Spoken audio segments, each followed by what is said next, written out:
Good morning, everybody. Welcome to another edition of the Bat Around. I'm your host, Paul Valley. He is Zach Goodman. Zachem Goodman. Who forgot to get the reads? So yeah, Zach forgot. Zach forgot to get the reads. Let me jump out immediately and do that. And so this show is brought to you by me. Hi, I'm Paul Valley. I'm wearing an Orioles shirt because I'm going to the Orioles game today. Zach's going to get those reads here in just a moment.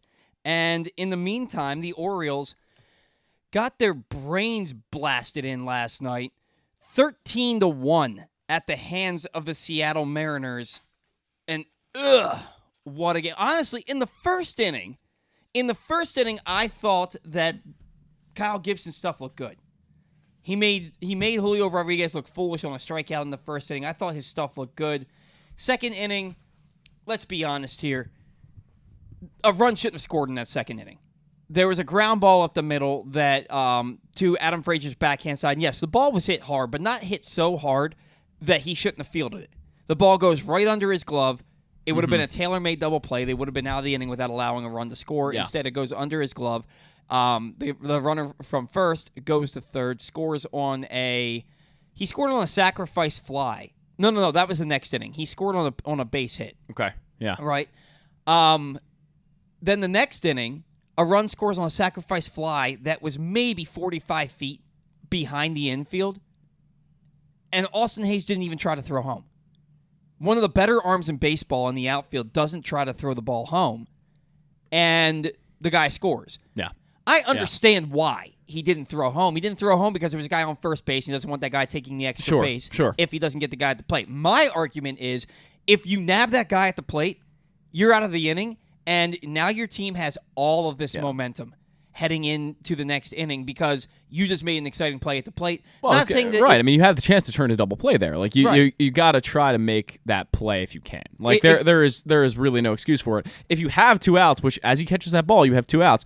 There's really no excuse for not throwing home. You don't worry about the runner at first base at that point. Right. So that's just the team being asleep across the board, and I think that's kind of what you're looking at. But also when Kyle Gibson gives up 7 earned runs.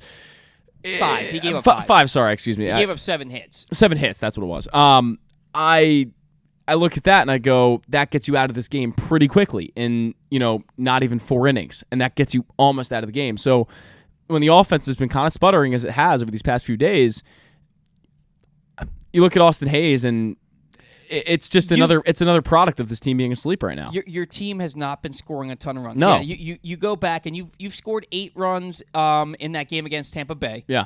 You scored 11 runs on back-to-back days against Kansas City and But to note, Tyler Glasnow gave up 6 of the 8, I think he did. So and then they didn't score for the rest of the game. It was like they got a run in the 8th inning. Okay, of that game. Right. But and look, this is nothing against Austin Hayes because he's leading the American League in hitting. The Orioles had 3 hits last night. He had 1 of them. So it's nothing against him. It's just that's an instance where it's like, you know what? I've got a really good arm. This is something that can infuse some life into my team that's looked flat to this point. Because if you remember how that guy got on third base, it was Ty France. He was on first base on a ground ball up the middle. And Aaron Hicks, the broadcasters were saying, Kevin Brown said, well, he looked at Aaron Hicks and saw how deep he was playing and took third base. No, that's not what happened. He looked at Aaron Hicks and saw Aaron Hicks basically walking to the baseball. And took third base on Aaron Hicks lollygagging after a baseball. So the guy shouldn't have been on third base to begin with. Now, if you catch that fly ball, you throw home, and you nab him out at the plate, there's a little bit of life injected into your team. Maybe you don't muster just 3 hits and 1 run. Yeah. Well, and look, too, Aaron Hicks is brought in here, obviously, to hit and play good defense, which we know he does, especially on the defensive side. He's brought in here to be a leader and set an example. And when Austin Hayes sees him doing that, that's not a good example to set to anybody, especially not given the young crowd that your entire team is, basically. I mean, every guy is on the younger side. They're one of the younger teams in baseball. So that's a terrible example for Aaron Hicks to set. You don't lollygag balls. I don't know that Austin Hayes sees that and has any kind of... Because Austin Hayes has been around long enough. But he's been here 6 years. But it certainly doesn't help your energy. If you see Aaron Hicks do that, it's not like an extremely exciting play to watch from Austin Hayes' perspective. I'll give you a prime example. I'm playing in a baseball game last Sunday, and I'm playing center field. Guy hits a bloop single in the center field. It was a guy who had tripled into the gap earlier in the game, and it was a monster shot. So I'm playing him a little bit deeper. He hits a little bloop single in the center field. I come in and I grab it, and there was a guy on second base. He stops at third. I see him stop, and I see him coming back to third base. Well, because my teammates in the infield hear the coach saying, go, go, go, I'm watching the guy coming back to third base. They're saying, throw home, throw home. Meanwhile, I've got 3 cutoff men in the middle of the infield. Mm-hmm. Nobody's covering second base. Not one person is covering second base. So while they're yelling for me to throw home, the guy who had the bloop single is now running to second base with nobody to throw to tag him out. And I throw it into the closest cutoff man, who's the first baseman standing in front of the pitcher's mound. Mm-hmm. And I'm like, and I yell, why are we saying go home when the guy's going back to third? Mm-hmm. And it's stuff like that where your team's head's not in the game. Well, it's a lack of awareness overall. Yeah, it's that it sets a tone for the game. Right. And at that point, I believe it was the third inning. In the third inning, at that point, you're looking at it and you're saying the team looked flat from the beginning. Mm-hmm. They looked absolutely flat from the beginning. And then you're watching the players on your team, like Adley, who usually take really good at bats and don't have ugly swings, look really bad at the plate. Look really bad at the plate, and because the tone has been set. Now, look, 13-1, you lose that ball game. You're not out of that game until Keegan Aiken gives up 6 runs. 6 runs, right. And the thing is, the Orioles had just gotten the home run from Anthony Santander in the 7th inning. They had just gotten that home run to make it 6-1, and it's like, you know what? If they can find a way to score a couple of runs, because they have done that in the past. And Seattle's back end of their bullpen isn't great, right? So you're thinking, if they can somehow knock Gilbert out of the game in the 7th or 8th inning and scratch and claw their way back into the game, you're looking at maybe this can turn into something. Right. Well, Keegan Aiken comes and immediately gives that run back, and then 5 more, right? And you end up losing that ball game. I'm sorry, 6 more, because they scored 7 in the 8th inning. You lose a ball game 13-1. He was only charged for 6, though, I believe. It was 7. Are you sure? Oh, no. One might have been unearned, though, because I swear it was 6 earned runs that I saw. I think it was. In the line I saw in the box. Or either way, we're splitting hairs. It's awful. Sure, right. Right? Well, it's basically on par with what Keegan Aiken's done for the past 2 years. He's had these stretches for, a month or two where he looks like the guy that made him one of the better prospects in the Orioles organization at one point. But for 90% of the time, compared to the 10% of the time he actually has been good, he's been pretty bad. And last night was just another great example of that. The last game that Keegan Aiken came into, I think it was 2 days ago. I think it was on Wednesday? I think so. So 3 days ago, it was a Wednesday game where the Orioles played at 12-10, and they're trailing. But you're right. It was that game. It's not a bad game. I think they were down something like 4-1 or something like that, and Keegan Aiken comes in. There's runners on first and second, and he strikes 2 guys out to get out of the inning. And I praised him. I was like, he came in and did the damn thing. He did his job and kept the Orioles in the game. Well, then the next inning he comes out, he starts the inning and gives up 2 runs. Yeah. And it's just like, and it's a microcosm of the Orioles bullpen in general. Excuse me. Do you trust Brian Baker? Absolutely not. Sometimes. Do you trust Keegan Aiken? Absolutely not. No way. Do you trust Mike Baumann? Absolutely not. My answer for Baker and Ballman is sometimes. I think you sometimes get good outings out of them, but you sometimes get good outings. Do you ever feel comfortable when they come into the game? Do you ever feel Ballman more so? I mean, Brian Baker to me is very, very all over the board. Mm-hmm. Sometimes you get an absolutely great outing where he's 99, 100 miles an hour, and the stuff looks great, and he's just blowing everyone away. And then sometimes he'll come out there and everything is just flat. Yeah. Like the energy from the Orioles last night. Yeah. Brian Baker is very unpredictable, and I feel like you get a more consistent product from Michael Ballman, where he's kind of doing the same thing. It's just some teams hit him and some teams don't, and that's kind of the way it has been for Ballman. And I think I can agree to that to a certain extent. But really, the only guys that you're trusting right now are Danny Coulomb. Most of the time. I mean, not always. But, I mean, his ERA is 2.5. Yeah. It's been really good, Yennier for sure. Cano's ERA is .96. Mm-hmm. Felix Bautista's ERA is like 103. Has the whip drastically come down over the past week for Cano? Because I know we talked about last week it was 1.8, I think. Who's monitoring that? Sure. You know what I mean? I can look up the total whip. It's kind of going to be skewed by the 23 scoreless appearances or whatever it was, but I think it was like 14. 14, that's all it was? Oh. Yeah, I'm giving him way too much credit. It felt like 23, but I mean, I think the whip has because the 1.8 was over his previous 12 outings, and I think he's had 3 outings maybe since last Saturday, and I don't think he's given up many base runners in those 3 outings. But the whip is at .804, so that's quite good. But if you go to his incredible. if you go to his game logs and you highlight his last outing since last Saturday, you can see what his whip is over that time span. Really, you can figure it out just by hit. But it's not going to tell you his whip in the little window, but it'll tell you how many hits and how many walks he's allowed in his last outing since last Saturday. Yeah, and I don't know that he's even allowed a base runner. So, look, he's having a good year. Felix Bautista's having a good year. Danny Coulombe's having a good year. But the bottom line is the Orioles need middle relief help. They absolutely. Undoubtedly. We talked about it last week. They absolutely need middle relief help.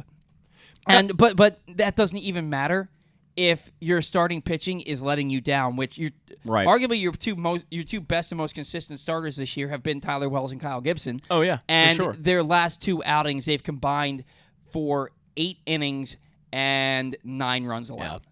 That's not going to get it done. A lot of people have said, the Orioles need a bat. We've talked about that over and over, how they don't really have a middle-of-the-order bat. And then you kind of see Ryan O'Hearn becoming that. Maybe that's the guy. Maybe Jordan Westburg's the guy.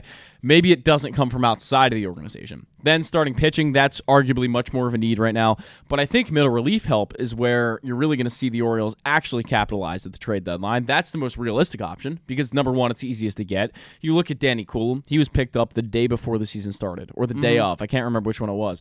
It was the week of. I know the week of. Yeah, right. This is a guy who was basically cast aside by Minnesota, and he had good years in the past. These guys are not that hard to find. You can find guys like CNL Perez last year who put up a 1.9 ERA or whatever it was.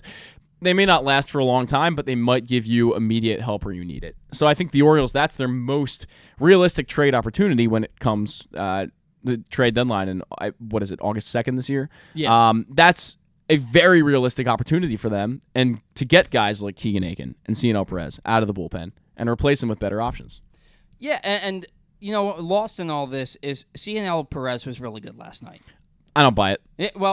I know you don't buy it. And it was in mop-up duty, more or less. Well, yeah, but how many times have we seen him come into mop-up duty and give up 5 runs? That's fair. His ERA is 5.55, but he went in there last night and he pitched really well. I don't think he gave up a base runner, which in 2 innings. When was the last time you saw CNL Perez come into a game and not give up? He gave up 1 hit, yeah, but struck out 3. 1 hit in 2 innings and struck out 3.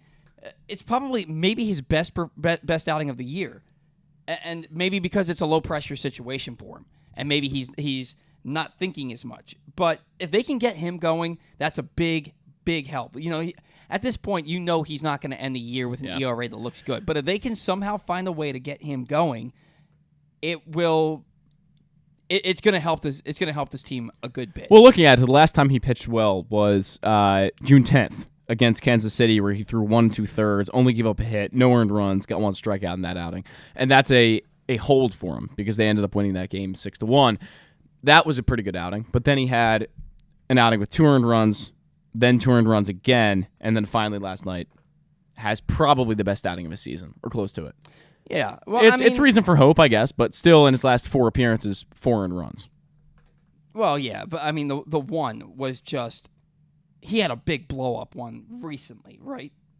Well, 6-16 was 2 earned runs, and 6-13 was also 2 earned runs. So nothing drastic, but I think you're thinking of a game in May because I remember a blow up game from him in May, but I could be wrong. Well, yeah, if you go back to the end of May, if you go back to the beginning of May.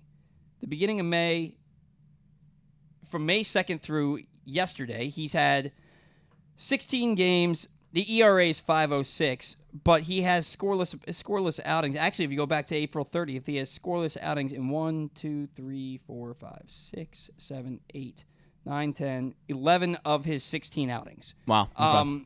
So the problem is he gives up a lot of base runners, and how many of those scoreless outings did he allow an inherited runner to score? Right, and the whip is basically 2. Yeah. So that's cause for huge concern. That's one of the things that makes me think he's not going to get back to anywhere close to what that 1.4 ERA and a 1.162 whip last year was. It's just not the same guy. But that's often for what happens for middle relief options, and they have one good year and then they kind of fall off. We see that a lot, so it's not entirely surprising. Well, yeah, but the other thing is, and I guess my overall point is, it's in there, right? It's in there to be a dominant reliever. I would hope so. And he looked really good yesterday against, the Mariners. They've been struggling this year, but they're not a bad team. I'm not sure what to think about them yet. I haven't gotten a really good look at them, other than what they've played against the Orioles. But they're not as good as they were last year. It seems like to me. But they have a better. They're coached really well.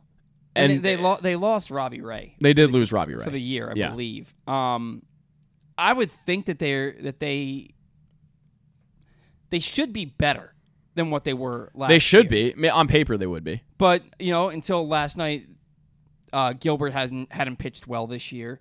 And, Julio Rodriguez has really struggled at the plate. They haven't gotten much out of their offense, as much out of their offense as you would have thought that they would have. Right. So, I don't know.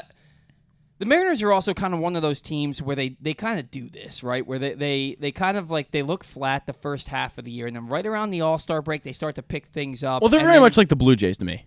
Very similar in every way. Like the roster construction, the way they are playing right now, I think it's very similar. And they may end up as a worse team than the Jays. I think that's pretty expected. But the way they operate reminds me in a lot of ways of the Blue Jays.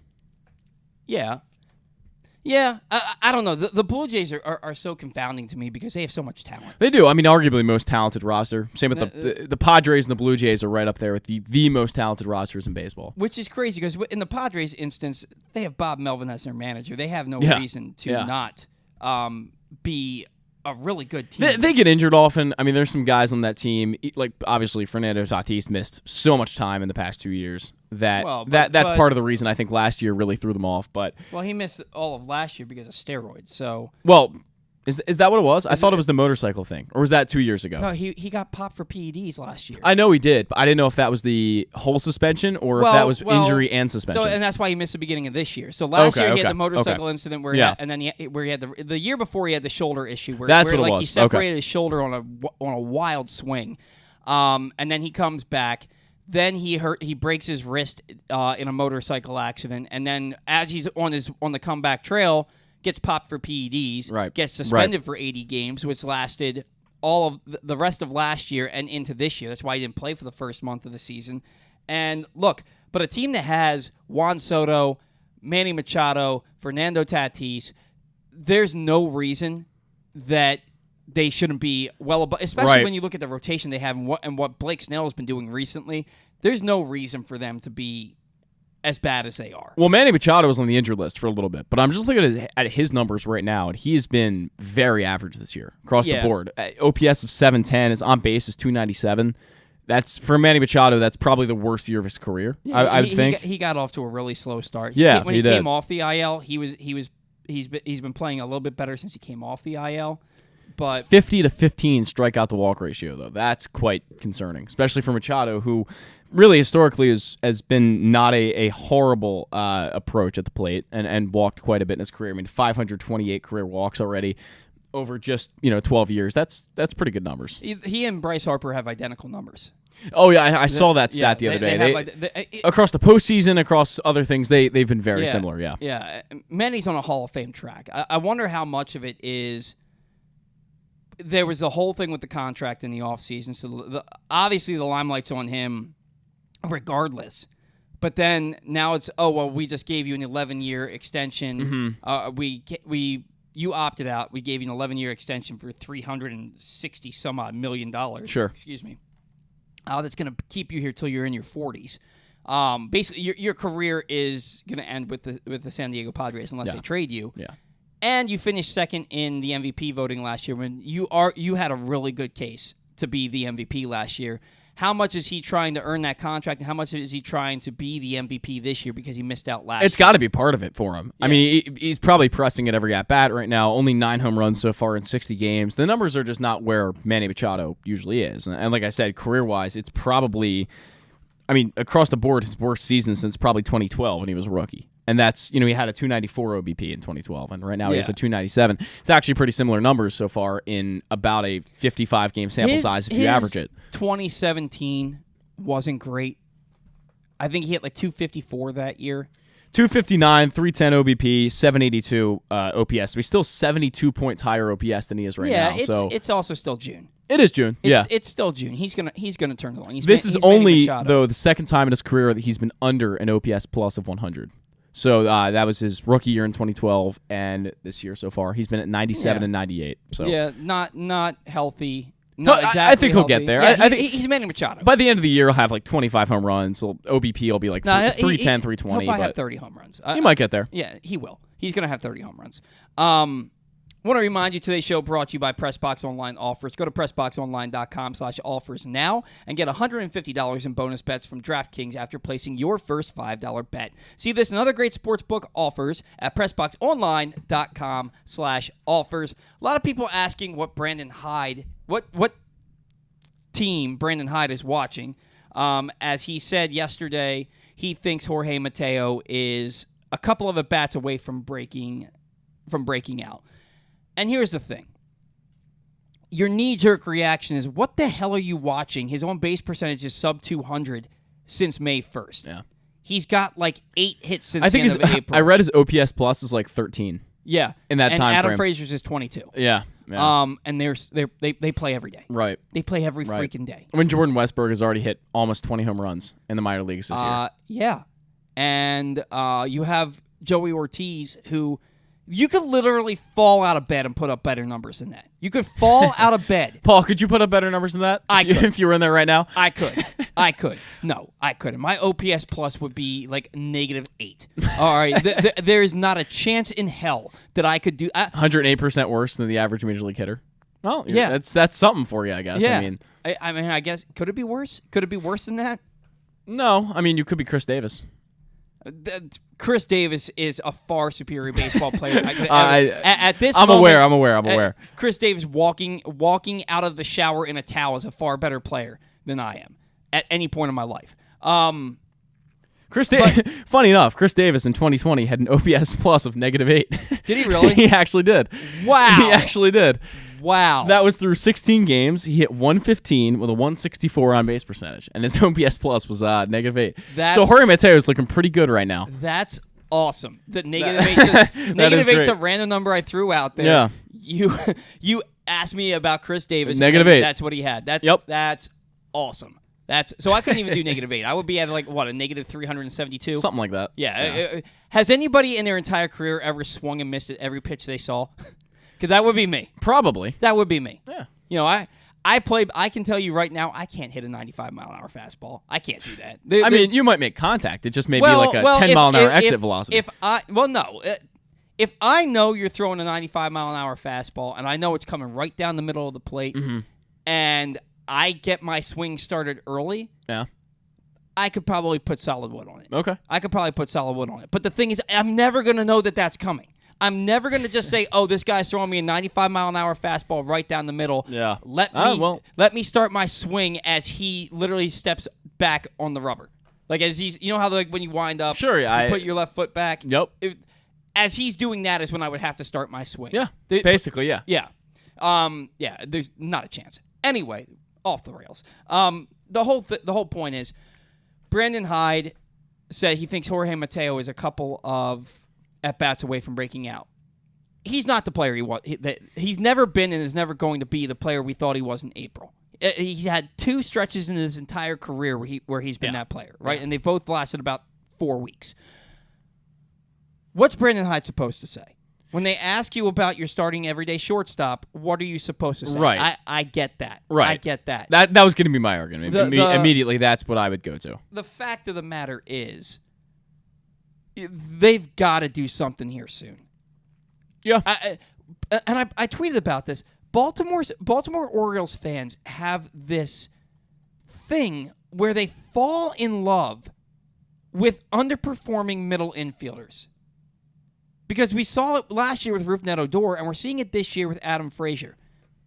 You have a half dozen big hits, and people forget about the fact that every other at-bat, you are a substandard offensive player. Yeah.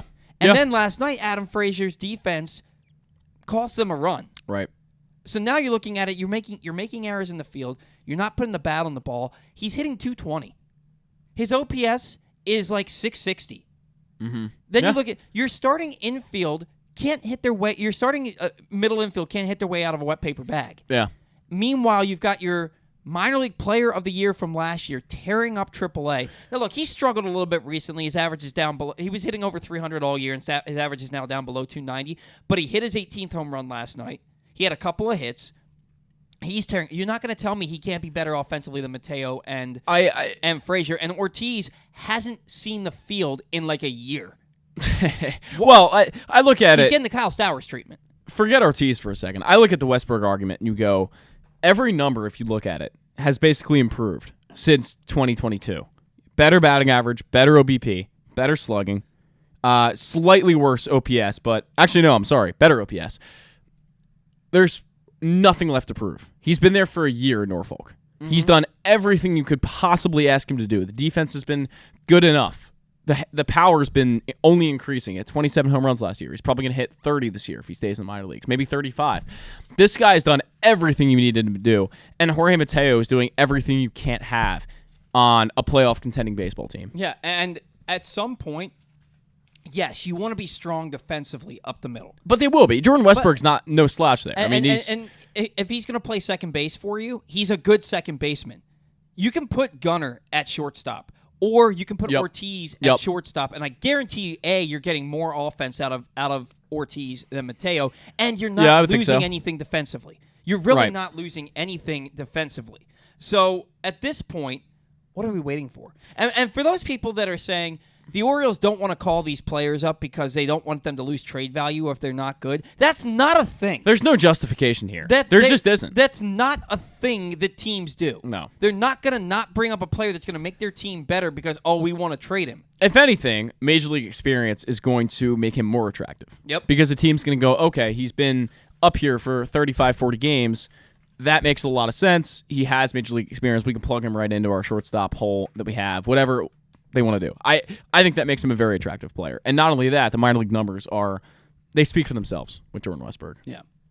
Anyway, we got to get Stan the Fan on the line here. While Zach's doing that, I want to remind you the Toyota Tacoma comes in a range of models and trim lines, and you can choose the perfect Tacoma to reflect your unique personality and driving habits. Check out buyatoyota.com for deals on new Tacomas from your local Toyota dealer today. Also, lost in all this, Spenser Watkins had a nice little run for the Orioles last year. Nice 9 or 10 start stretch there where he pitched really well. He was DFA'd earlier this week, and then he was traded to Houston yesterday for cash considerations. To me, even when Spenser Watkins pitched well, he never really came across to me as a big league pitcher. Struggled in AAA last year, struggled in AAA this year. He came up to the majors a couple of times. I think he had one appearance this year for the team. It just wasn't. It wasn't in the cards for Spenser Watkins this season, and honestly, that's a good thing. It's a good thing because this team is beyond the point now where they should be having guys making appearances for them who aren't big league pitchers. And God loves Spenser Watkins. He had, like I said, had a nice little stretch for the Orioles last year. He's 31 years old at this point. I think he was a 29-year-old rookie in 2021.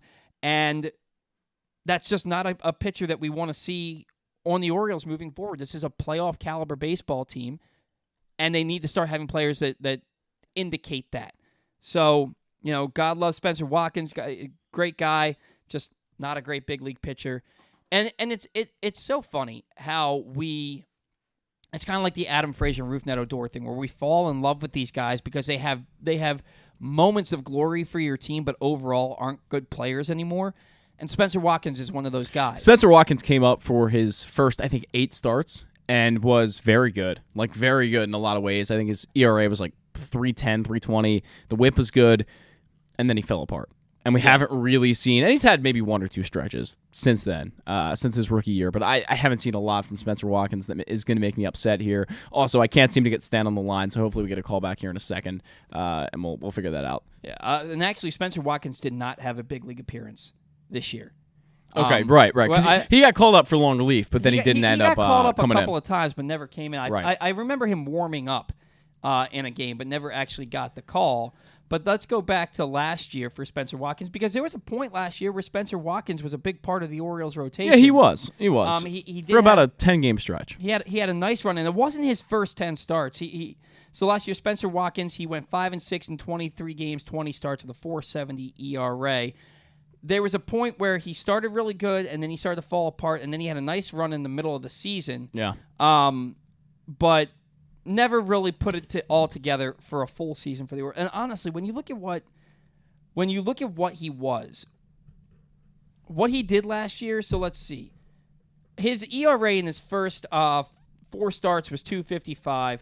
Then he gave up 3.72. Well, no, he gave up 3 runs or less in what is this? 7 of his first 8. Oh wow.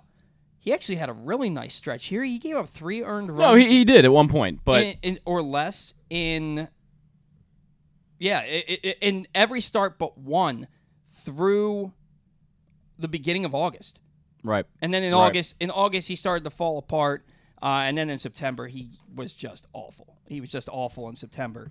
But look, the Orioles squeezed every little bit of juice out of Spenser Watkins that they could. Right. I don't think there's year. much more to say about him, really. Yeah. I mean, Houston probably thinks he's either a swingman or a guy they can plug in if they absolutely need to in an emergency. Well, he automatically rotation. he immediately got option. He got to option AAA. AAA. I saw that. He But immediately got option to AAA. So they're not making that trade if they don't see him making a major league appearance this year. He will. Yeah. Absolutely make that. And it's not appearance. like they're lighting the world on fire. No, Right? not really. I mean, Jose Abreu is still floundering. I mean, he's come on a little bit more as of late, but he's been horrible, and some of the guys in that lineup haven't really hit the way you expect them to, and Altuve's missed a chunk of time, so it's definitely a different team than I think everyone expected. I think I put them in at least my ALCS, if not World Series picks for this year, and they certainly haven't performed like that so far. 2 weeks ago when we did our June power rankings, I put the Houston Astros in my top 5 because I did not have them there, but because I think that top 10. I think that they're the Houston Astros, and if they get to the playoffs, you can't bet against them, right? But yeah, Jose Abreu 225 with 4 home runs and 279 OBP. You look at what they're getting out of. I mean, they're getting nothing out of Altuve right now. I mean, just 245, 339, 415, 754. Basically a league average hitter.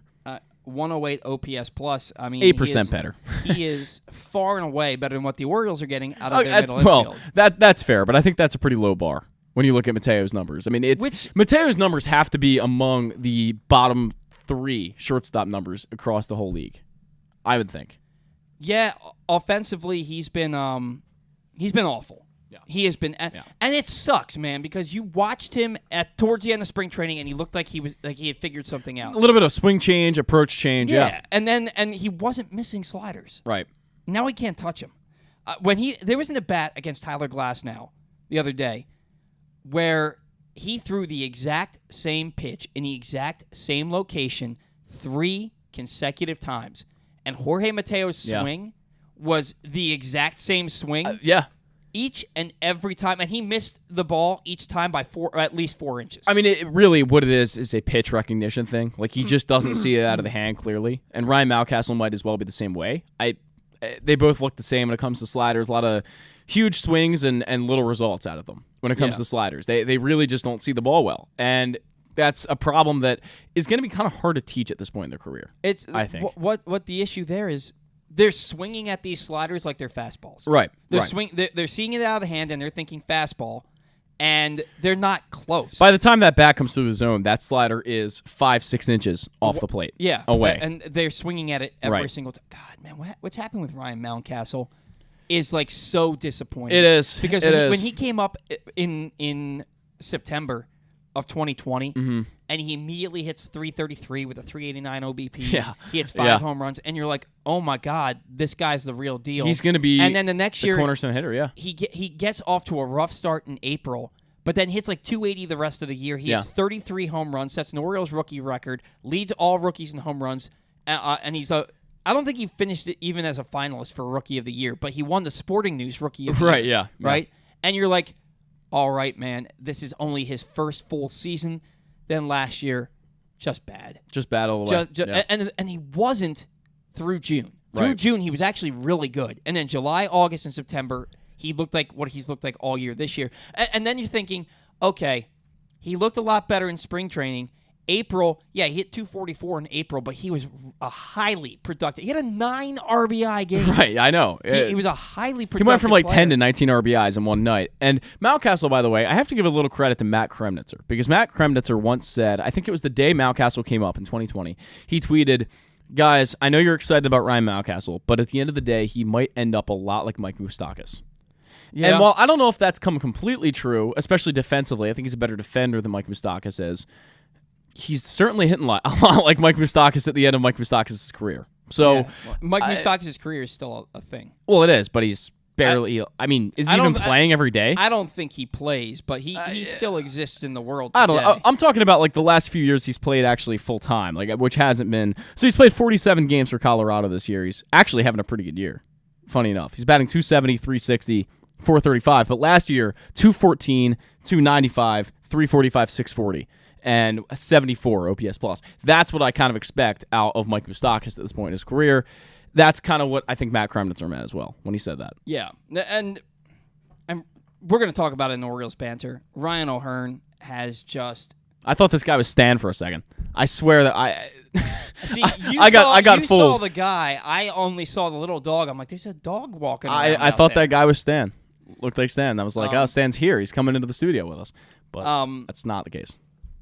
Yeah, Ryan Mountcastle, huge disappointment. Jorge Mateo, he fooled us in July last year. He fooled us in April. I'm not going to get fooled again. Because here's the other thing. Brandon Hyde said he thinks he's a couple of at-bats away from breaking out. Mateo, you mean, or Mountcastle? Mateo. Okay. Mateo. Okay, so if he's a couple of at-bats for breaking out, he breaks out for 3 weeks. Didn't Brandon Hyde say that like 3 weeks ago? Or a month ago or something like that. Like I swear Brandon Hyde said something along those lines. He's probably said it multiple times. Yeah, like he keeps saying Mateo's getting close, or he sees something he likes in his swing or likes in the approach. I don't see anything I like in the approach. I'll tell you that. What could you possibly see in the swing that you like over since May 1st? I mean, it's not much to like. Yeah. 13 OPS plus. It's 13. It's really bad. It's really bad. And even if he, let's say he goes out today and gets 3 hits. Right, he steals a couple of bases. He helps the Orioles win a ball game 6-2 today. Right. What's going to happen in 3 weeks when he's back to what we're seeing right now, all over again? Yeah. Because we've seen it enough now to know Jorge Mateo is more this player than he is that player. Right, and something in the middle, I guess, is what it was last year. Like you're kind of right in the middle of both of those things where you're almost a league average hitter. I mean, he hit 221 last year. Yeah, I mean, with a 267 on base percentage. Still better than still drastically better than what he's doing this year. This year's better. This year's better? This year is better. His numbers this year Maybe it's better. been this stretch that's been kind of I guess gets in the way of that. But yeah, that's interesting. I mean, like you said, there's been a few stretches in his career where he's put it all together, and you think he's the real deal. There's been 2. But nope. This year he is hitting 221 with a 260 on base percentage and a 70 OPS plus. Last year at 83, yeah. So 13% better. Man, look at this. Adam Frazier, 221, 284, 379, 663. Jorge Mateo, 221, 260, 351, 611. I want to look at Adam Frazier's batting average on balls in play. Because, let's see, if we go back and look at this. I'm sorry that I do this in the middle of shows, and then I end up batting average on balls in play. Adam Frazier this year, 223. 223 batting average. Yeah, that's not going to get it done. On balls in play. What I was saying is, in the middle of shows, I'll try to look up a stat real quick, and then there's dead air, and I hate doing that. By the way, some baseball savant numbers for Adam Frazier. Outs above average, he's in the first percentile, which indicates that he's been a really bad defender. I don't know if I've necessarily seen that. I mean, there's been a few plays like last night where you start to question it, but first percentile, which is the absolute worst you can be, that's surprising to me. Arm strength in the 6th percentile. Average exit velocity in the 3rd. Hard hit percentage in the 3rd. Not a lot of great numbers. There's barely anything that's actually positive for Adam Frazier outside of the K percentage, which we know he doesn't strike out a lot, and he's in the 95th percentile in that category. Yeah. So that's what we know that. I mean, his approach is okay. Though. You don't want a guy that strikes out a lot, but if his batting average on balls in play is 223, and when he's making contact, more often than not, he's rolling over. Well, I was going to say, most of his exit velocity is probably under 100. Look at his exit velocity. Okay, I will. I will do that. That number's got to be right there. His average exit velocity. You might have to give me a second to find it here because they have so much data packed into here, but I'll find it. Yeah, but I guarantee his average exit velocity is in the blue. He doesn't hit balls hard. The only balls he hits... His average exit velocity is 86.1, and that is 75th in Major League Baseball. Last year, he was 85.1, which it was 262nd in Major League Baseball. So just a mile per hour can make a huge difference, I guess, there. Yeah. But, the bottom line is the Orioles are 46-29. They're one of the better teams in baseball right now, record-wise. They have a lot of issues in their lineup. Yeah. They have a lot of issues in their bullpen. And they have a lot of issues in their starting rotation. And since we were unable to get Stan on the line, and at this point there's just no point, we'll just go over the talking points that we had for Stan. Now, Stan didn't want to talk about this, but we're going to. The Adley versus Julio thing. Because so let's start there. Last year, your top two vote getters for Rookie of the Year, obviously your Rookie of the Year winner, Julio Rodriguez, is squaring off against Adley Rutschman, number 2 in Rookie of the Year. Yep. We know that no team sports are ever a 1 versus 1, but it's the two teams that are home to the two finalists for Rookie of the Year squaring off in this 3-game series. And you have to wonder which player is off to the better start to their career. Now, Julio Rodriguez I think he's on pace for close to 200 strikeouts this year. He is not off to a good start. He's already 86, so that would be about right. He's not off to a good start this year. He's hitting below 240. And then you look at Adley, who was on fire in April, and he's been a good offensive player. Yeah. He's already on pace to hit more than 20 home runs this year. After hitting, he's got 10 home. Is it 10 or 11? I think he's got 11 home runs right now. I would say 12, but I could be wrong. No, because 11. Santander hit his 12th last night, and Okay. that's the team lead for the Orioles. I think he's got 11, right? So he's already 2 away from his career high that he set as a rookie. But no, he's got 10. 10 home runs. He'll probably end up at what? 19, 20 this year, most likely. Would be my guess. Yeah, I mean, he plays almost He plays just about every day. And Julio Rodriguez, at the end of the year, I know you're going to get into that in a second, but he's at 12 right now, probably ends up at like 30. You would have to assume. Yeah, he had 25. Yeah. Or he had 27 last year. He had a really good year. 28 last year. He had 28 home runs. I think he stole 25 bases last year. Correct, yeah. And what did he hit last year? Like 250? 284, 345, 509. This year has been... I didn't realize the average was that high. 237, 301, 411. So every number drastically dropped. A really, really big drop-off. You Yeah. look at Adley, 269, 379, 421, 800. He's a 125 OPS hitter, which is actually not even close to the tops on the team. 49 walks to 45 strikeouts. That's good. The average at 269. If you look at Adley Rutschman at the end of the year and you see he hit 269 with 20 some odd home runs, probably close to 70 runs batted in. It's a real nice year. It's a really nice year. Right. But when you look at the fact that he's actually one of the better hitters at home in all of Major League Baseball. Going into last night, his OPS at home is 1024. Wow. Yeah, like one of the better hitters. But he looks a little lost at the plate to me. When I say that, I mean he's still having good at bats. He's still getting on base. Obviously, if you're walking more and you're striking out, you're putting together good at bats. He's just not what you would call locked in right now. Yeah, that's a perfect way to put it. He's not locked in right now. No. There was a point in April, man, where every time he came to the plate, every game, you're like, he's getting on base 2 or 3 times. Yeah. Well, it was like that week for Gunnar Henderson about, 2 weeks ago, 3 weeks ago now, where basically every at-bat, you knew he was going to get on base somehow. It was amazing, and that's what Rutschman did for a while. And look, Gunner's having a decent year. You look at the 239 batting average, but when you consider the fact he was below 200 the better part of the first 3 months of the year, I mean, really, that average has crept up over 230 in the last 3 weeks. Through the beginning of June, he was really off. And is now past Rutschman in home runs. I mean, he's past Rutschman in home runs. He's second on the team in walks. He is. We're getting a call from Stan right now.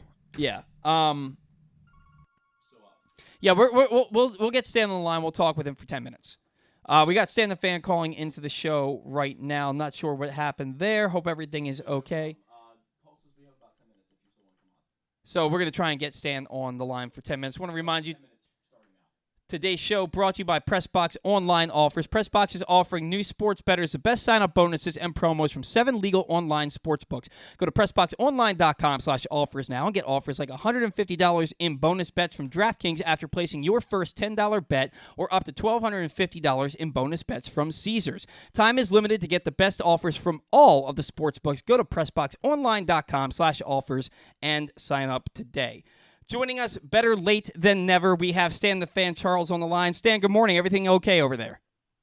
Yes, it is. Yes, it is. All right. We are glad that you're doing well. We were just talking about the Orioles, and we're talking about kind of the offensive shortcomings from the middle infield stand, namely Jorge Mateo and Adam Frazier. You look at Mateo, 221 batting average at 260 on base percentage, worse than last year, believe it or not. Since May 1st, his OPS plus is 13. Adam Frazier's is 22. Yesterday, Brandon Hyde said that he thinks Jorge Mateo is a couple of at-bats away from breaking out. Now, Stan, we also understand, what is he supposed to say about his starting shortstop when he's asked by the media? So we understand that there's something to that.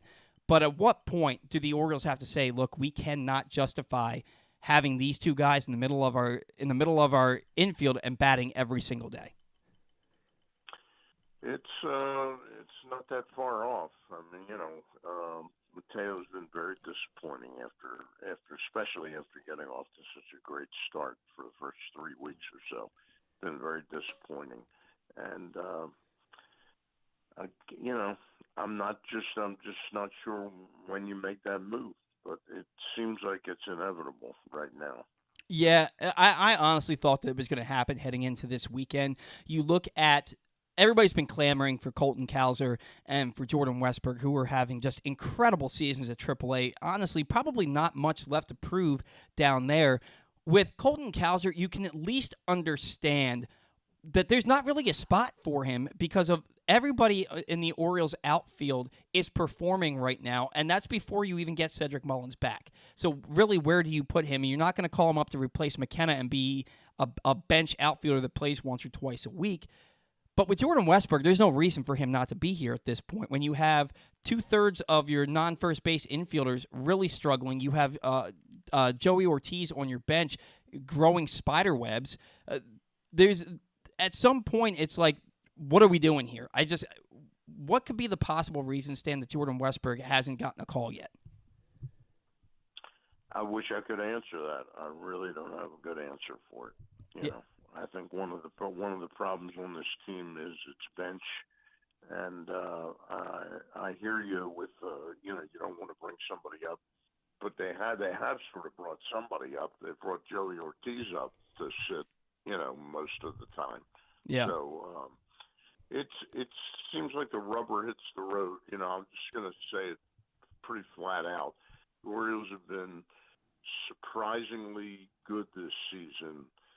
This homestand is a dangerous homestand for me. Yeah. Got a Seattle team that's kind of desperate to get on a roll, and we don't even know who's going to pitch. Who's pitching tomorrow? We still don't know who's pitching tomorrow. Yeah. And then we've got a 3-game homestand against the hottest team in baseball right now, Cincinnati Reds.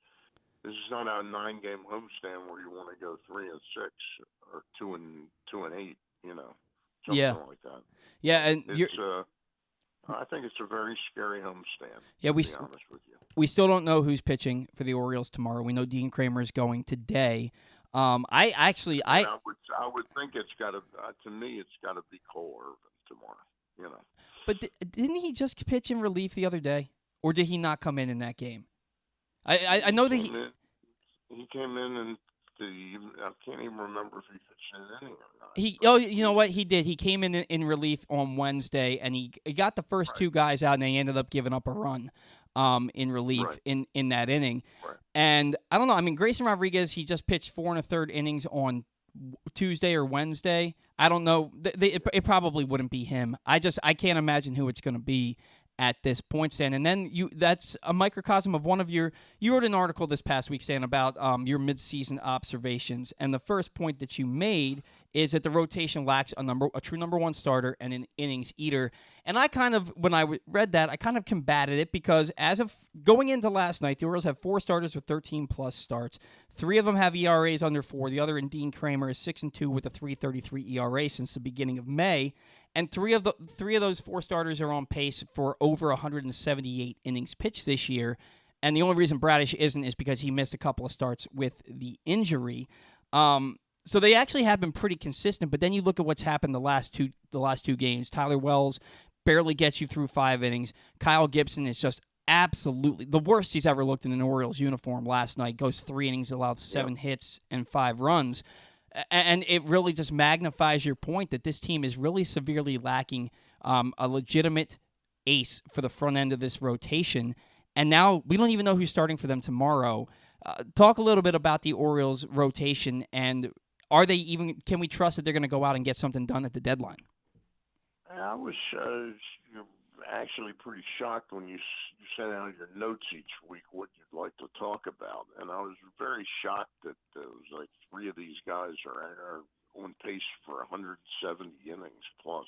Mm-hmm. I haven't done a deep dive into the math on that, but it doesn't feel that way. It feels like it's really, when you have a 7-0 lead the other night, and it's both the pitcher and the manager. I don't know when Brandon is going to. I know it's a tricky thing with these innings, but that was like really to me was sort of a disastrous. Even though we won the game 8-6, mm-hmm. It was disastrous that we were ahead 7-0, and he still had to get 4 innings out of his bullpen. Yeah, I think that's what you also see happening is the bullpen is just completely overworked. They're absolutely overworked. And the other thing with that, Stan, is at what point is Brandon Hyde going to look at a starter who's given him 5 innings, goes out into the 6th, his pitch count's probably around 80, allows a base runner, and he takes him out as soon as he allows a base runner. It seems to be what he does each and every time. To me, it's like this guy has earned the right to pitch a little bit longer in this game, especially when you look at how overworked your bullpen is and how often you're making multiple changes because your middle relievers just aren't any good. At some point, Stan, do you agree that maybe Hyde needs to trust his starters a little bit more than he has to this point? Well, I would say that. I would definitely, with still a 5-run lead in that game the other night, I would have sent Bradish back out for the 6th inning. Yeah. I know. I think he was at 92 pitches after 5. Right. I mean, that's the real problem with Kramer and him and Gibson is they throw so many pitches that you've got that eye. It's sort of like an eye on the clock. It's like you hit a number that you just don't feel comfortable with, and that's what Brandon's doing right now. But something's got to give. Because like you say, Baker, Bauman, they're just not doing the job. Stan, do you remember any specific time where an Orioles starter threw more than 100 pitches? I can't think of one, and I'm not sure that Brandon Hyde trusts any of these guys enough to let him do that, especially a guy like Kyle Bradish who's only been in the league for about 2 years now. Do you remember a time when that's happened yet? No. Okay. I don't. Definitely not this year. No, it hasn't happened this year, no. Yeah. Jordan Lyles last year. We don't know. Yeah, Lyles probably last year. A couple of times. Do you think it's Stan? Do you think it's more likely that Kyle Gibson would be the guy if they were to stretch someone to 100 pitches than a guy like Kyle Bradish or Tyler Wells? Probably, yeah. Okay. Yeah, and the thing about Gibson is that generally what you're seeing is once that pitch count starts to get elevated, he's not getting over 100 pitches because he starts to struggle once that pitch count gets elevated a little bit. When he's pitching into the 6th and 7th inning, he's usually pretty pitch efficient. When he's coming out in the 5th, in the 6th inning, it's because his pitch count is approaching 100, right, and he's starting to give up more hits. I think he's one of those guys who kind of starts to deteriorate the higher his pitch count gets, as opposed to those guys who you see more recently. They get stronger as the game goes on. Yeah. Listen, the starting rotation is, to me, overall, it's a story about the failure of Cole Irvin, and really the failure. We can sit there and watch him, and I know why Mike Elias acquired Cole Irvin. Maybe it's that he's pitching for a team that's winning, where the pressures are different, but they've got so little confidence in him right now. And I'm not even going to get into whether that's justified or not.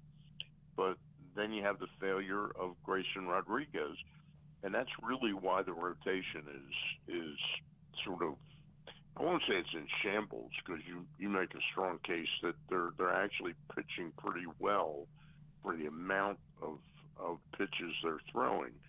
But it doesn't look good right now. You don't have a guy that you're confident that can go out there and give you 6 or 7 strong innings in the first game of a playoff series. You don't have that guy. That guy was supposed to be Grayson Rodriguez, and Tyler Wells has looked that part a good bit this year, but he's also given up 19 home runs. So you don't want a guy that's going to go out there and give up the long ball like that. And you talk about Grayson, Stan, he's been down in AAA for 4 starts now since getting demoted. 3 of them he's gone 6 innings pitched. He is basically dominant when he's pitching down there. The problem is he's not dominant at the big league level. At what point is it you don't want a guy who's taking his lumps at the big league level, but he also has nothing to prove down there? What are they supposed to do at this point? Just keep starting him at AAA where he's got nothing left to prove, or get him on the major league roster and find a way to have him lock it in up here? I would say that he still has something to prove down at AAA, because the walks are just, the walks are a sign that even when his stuff is dominant enough to get AAA hitters out, it clearly wasn't good enough to get major league hitters out. To me, that means development.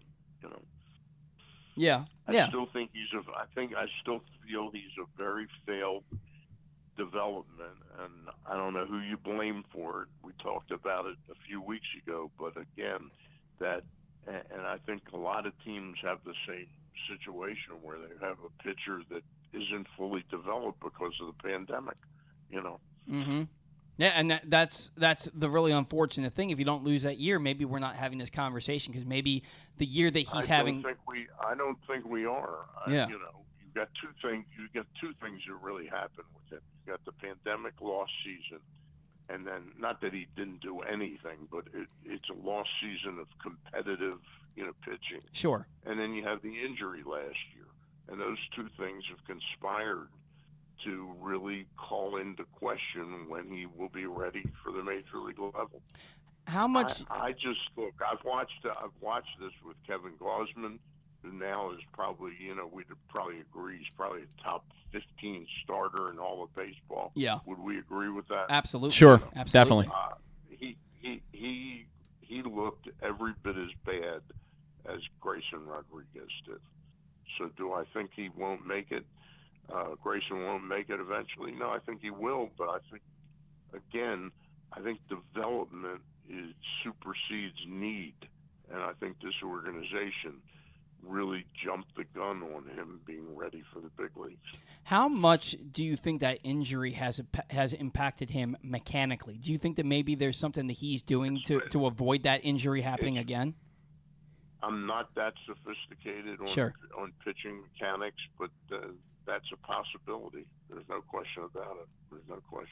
Because I never. I just think with pitchers, I think it sounds like it sounds overwhelmingly like we're afraid of wasting bullets, as Buck Showalter used to say, down in the minor leagues. But the development isn't complete yet. And yeah. I think you screw with a player when you sort of revert to, well, we need him. You need him when he's ready, not you need him when he's not ready. Right. I think 4 starts that appeared dominant, but still show to me that he's allowing too many base runners. There just aren't guys in the minor leagues that are hitting home runs off of him. But he's still giving up a little too much action on the base pass.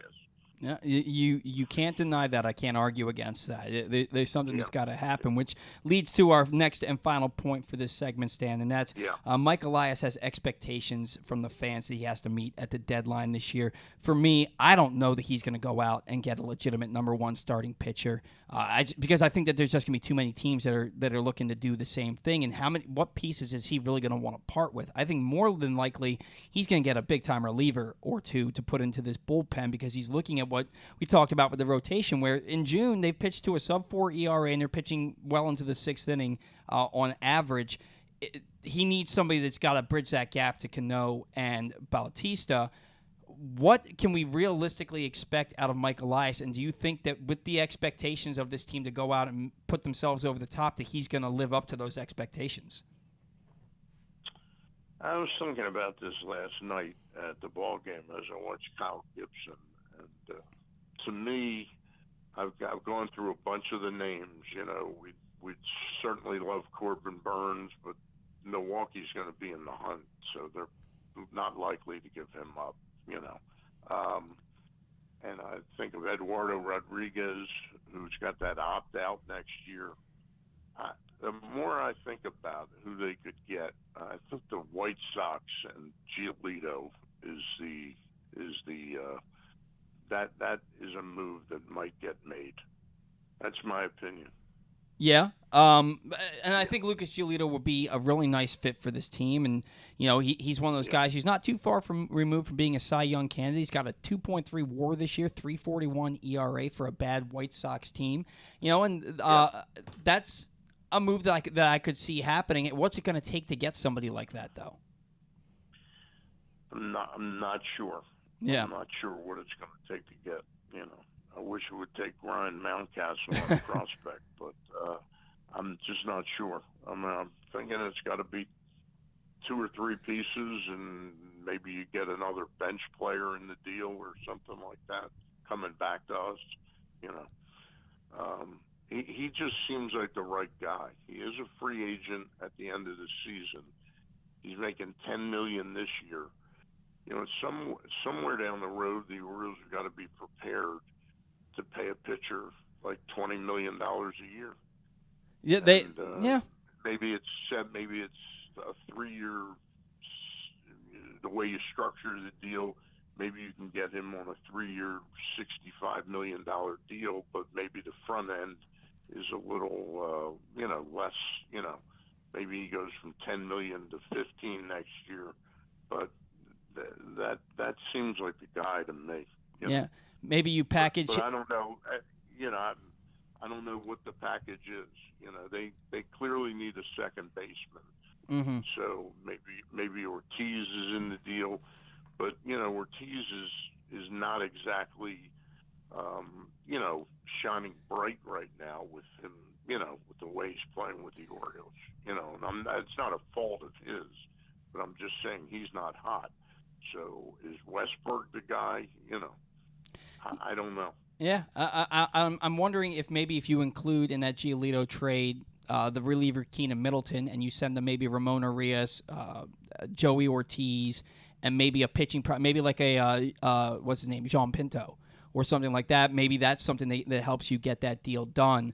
The problem is, Stan, is that the Orioles to get these players, the Orioles are going to have to part with guys that fans aren't going to want to part with. And it's going to be a situation where no matter what happens, that they're damned if they do, they're damned if they don't. If they go out and trade away some prospects, fans are going to be out with pitchforks and torches. And if they stand pat, pitchforks and torches.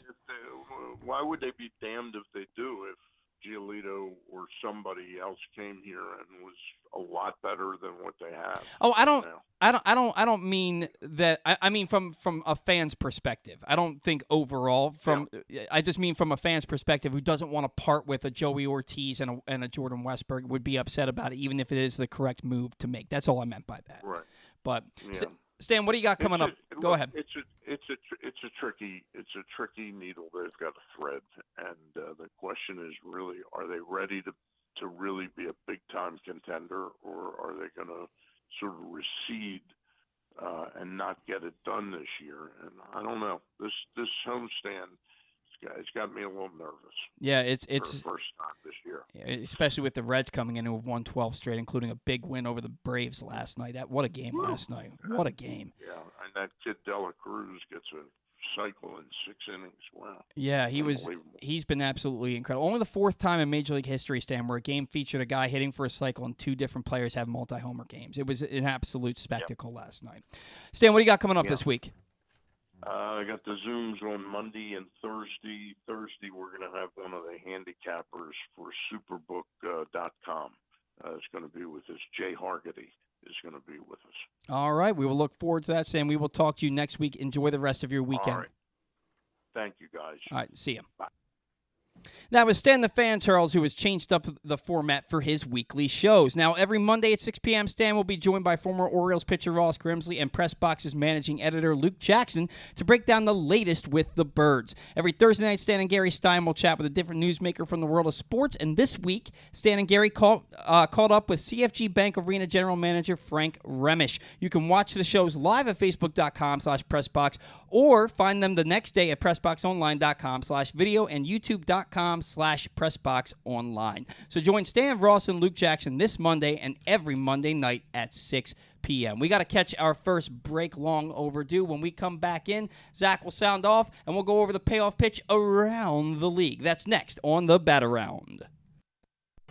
Your summer destination is closer than you think at Live Casino and Hotel Maryland. With an expansive gaming floor and incredible dining options ready for you to explore, your adventure awaits. Dine at the new Coho Korean Barbecue House coming in July or on the patio at the Prime Rib. Enjoy the summertime breeze at Orchid Smoking Patio. Limited time packages starting at $229. What are you waiting for? Book now. At Arundel Mills, must be 21. Please play responsibly. For help, visit mdgamblinghelp.org or call 1-800-GAMBLER. Make the most out of every day in your Toyota RAV4. Available in hybrid or gas-only models. A RAV4 can get you where you want to go in style. Check out buyatoyota.com for deals on new RAV4s from your local Toyota dealer today.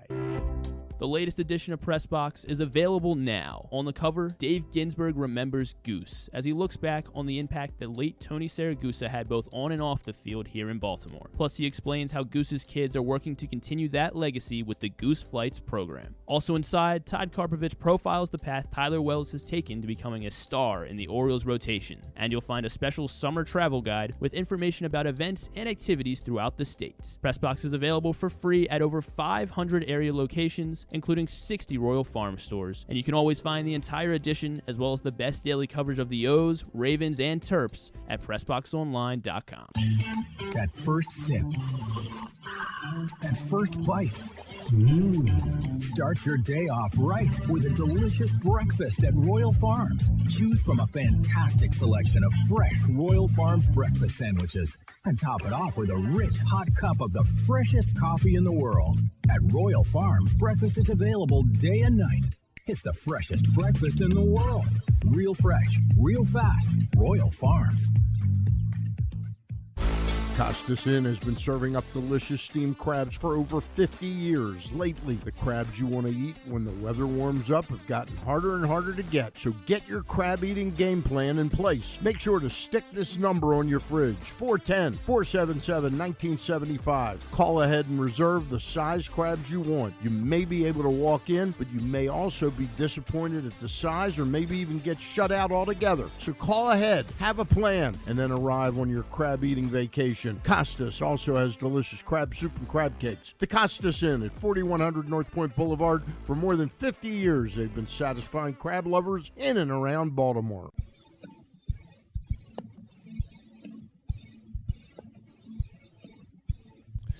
Welcome back in to the Bat Around, the latest edition of PressBox. It's available now. On the cover, Dave Ginsburg remembers Goose as he looks back on the impact the late Tony Siragusa had both on and off the field in Baltimore. Plus, he explains how Goose's kids are working to continue the legacy with the Goose Flights program. And also inside, Todd Karpovich profiles the path Tyler Wells has taken, becoming a star in the Orioles rotation, and you'll find a special summer travel guide with information about events and activities throughout the state. Pressbox, it's available for free at over 500 area locations, including 60 Royal Farm stores, and you can always find the entire edition as well as the best daily coverage of the Orioles, Ravens, and Terps at PressBoxOnline.com. Rolling right along here on the batter round. And so Zach had a sounding off segment today that was going to be about the participants in the home run derby, but because of our lack of time and the fact that they're still announcing contestants, we're going to push sounding off with Zach to next week. So at this point right now, it is time for the payoff pitch around the league. If I can get to my notes, I just went up too high. All right. Everything about the Orioles was terrible Friday as Kyle Gibson gave up 5 runs in 3 innings, and the offense mustered just 3 hits as the Mariners made mincemeat out of Gibson and Keegan Aiken, toppling the Birds 13-1. Joey Votto homered twice, but Ellie De La Cruz stole the show, hitting for the cycle to lead the Reds to their 12th straight win, 11-10 over the Braves. Matt Olson also homered twice for the Braves in the loss. Kenta Maeda struck out 8 over 5 shutout innings to pick up his first win, while Royce Lewis and Max Kepler each homered to push the Twins past the Tigers 4-1. Luis Ortiz allowed 1 run over 8 innings to lead the Pirates past the Marlins 3-1. Luis Ariz went 3 for 4 to raise his season average to .402. Every Rays hitter collected a hit, though Jose Siri had the lone home run while also driving in 4 to lead Tampa Bay over the Royals 11-3. Adolis Garcia smacked his 17th home run. Dane Dunning allowed 2 runs over 7 innings, and the Rangers doubled up the Yankees 4-2. Taijuan Walker continued his hot stretch with 6 innings of 1-run ball, and Brandon Marsh collected 3 hits as the Phillies won for the 14th time in 18 games, taking down the Mets 5-1. J.J. Bleday homered and drove in 3 to push the A's to a 5-4 victory over Toronto. Vladdy Jr. hit his first Rogers Center home run of the season in the loss. Willie Adames and Wade Miley teamed up to ruin my Friday, the former collecting 4 hits, including 2 home runs and 5 RBIs, the latter tossing 6 shutout innings to drop his season RA to .291, the SOB, in the Brewers' 7-1 win over Cleveland. Willie Adames, despite that 4-for-5 performance, still hitting just .216 as weirdly the best player on the Brewers. Rafael Devers homered and drove in 2, providing the difference in Boston's 3-1 victory over the White Sox. Brian Bello allowed 1 run over 6 2/3 innings pitched to pick up the victory.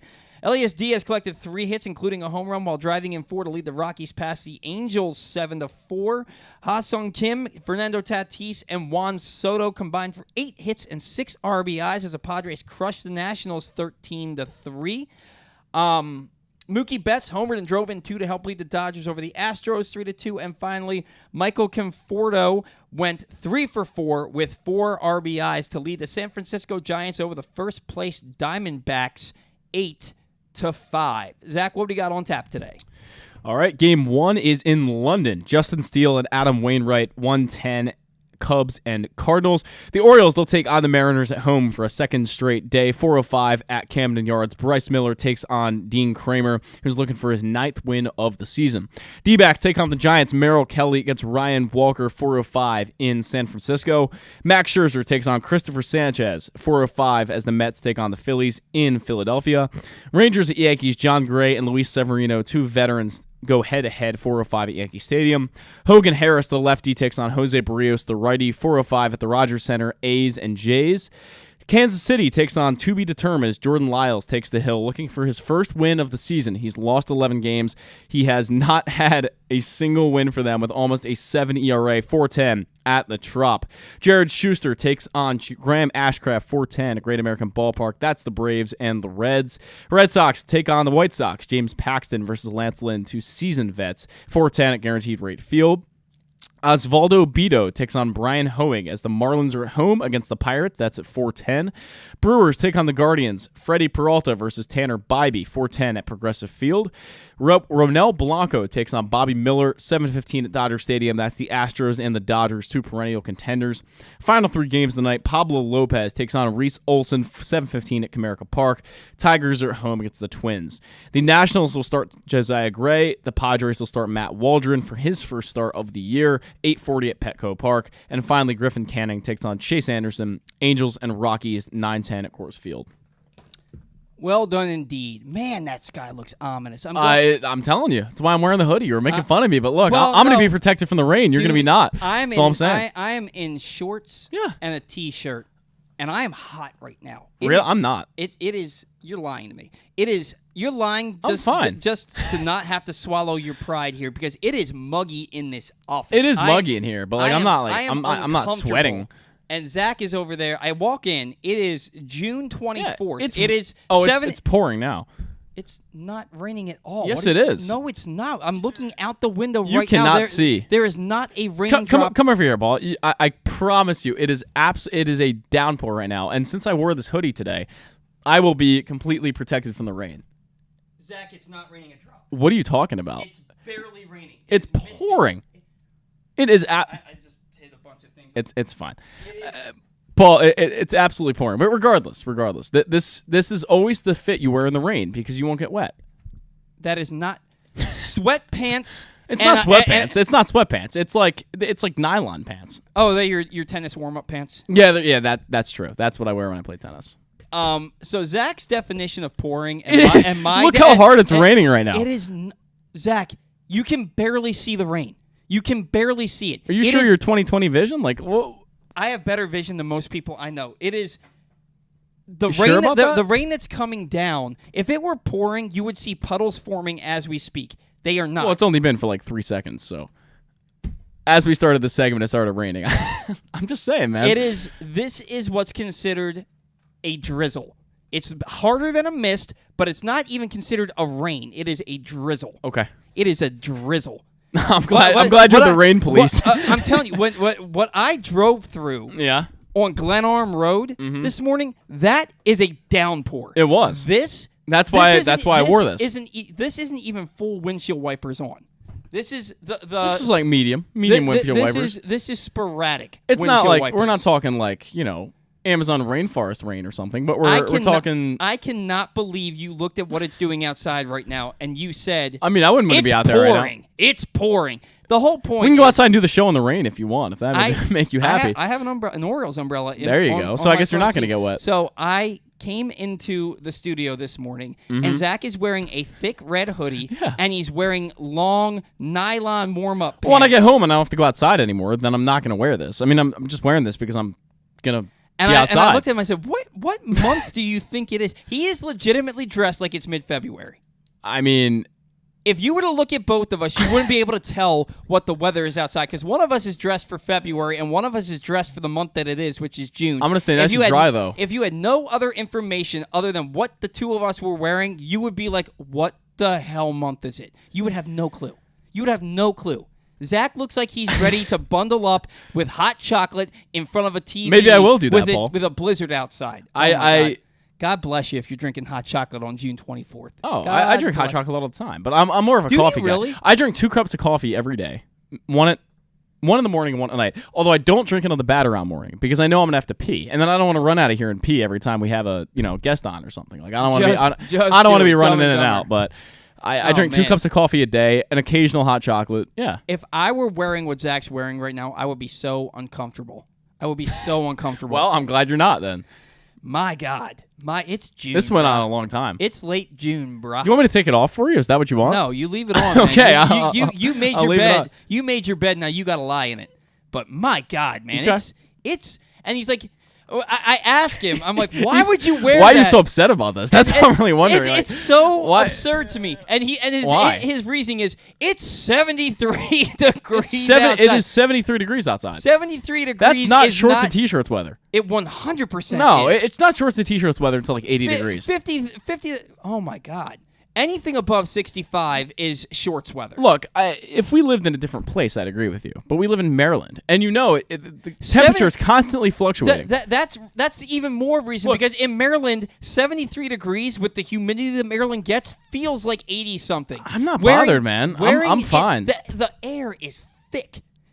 That sounds like your problem. I'm perfectly fine over here. I'm not the one who's I'm not the one who's mad about this. If you just said to me this morning, you know what? I woke up. It was cold in my house. I threw this on. I was like, it's raining. It was cold in my house. I was cold. I wore this. I know that I'm not really going to spend much time outside today.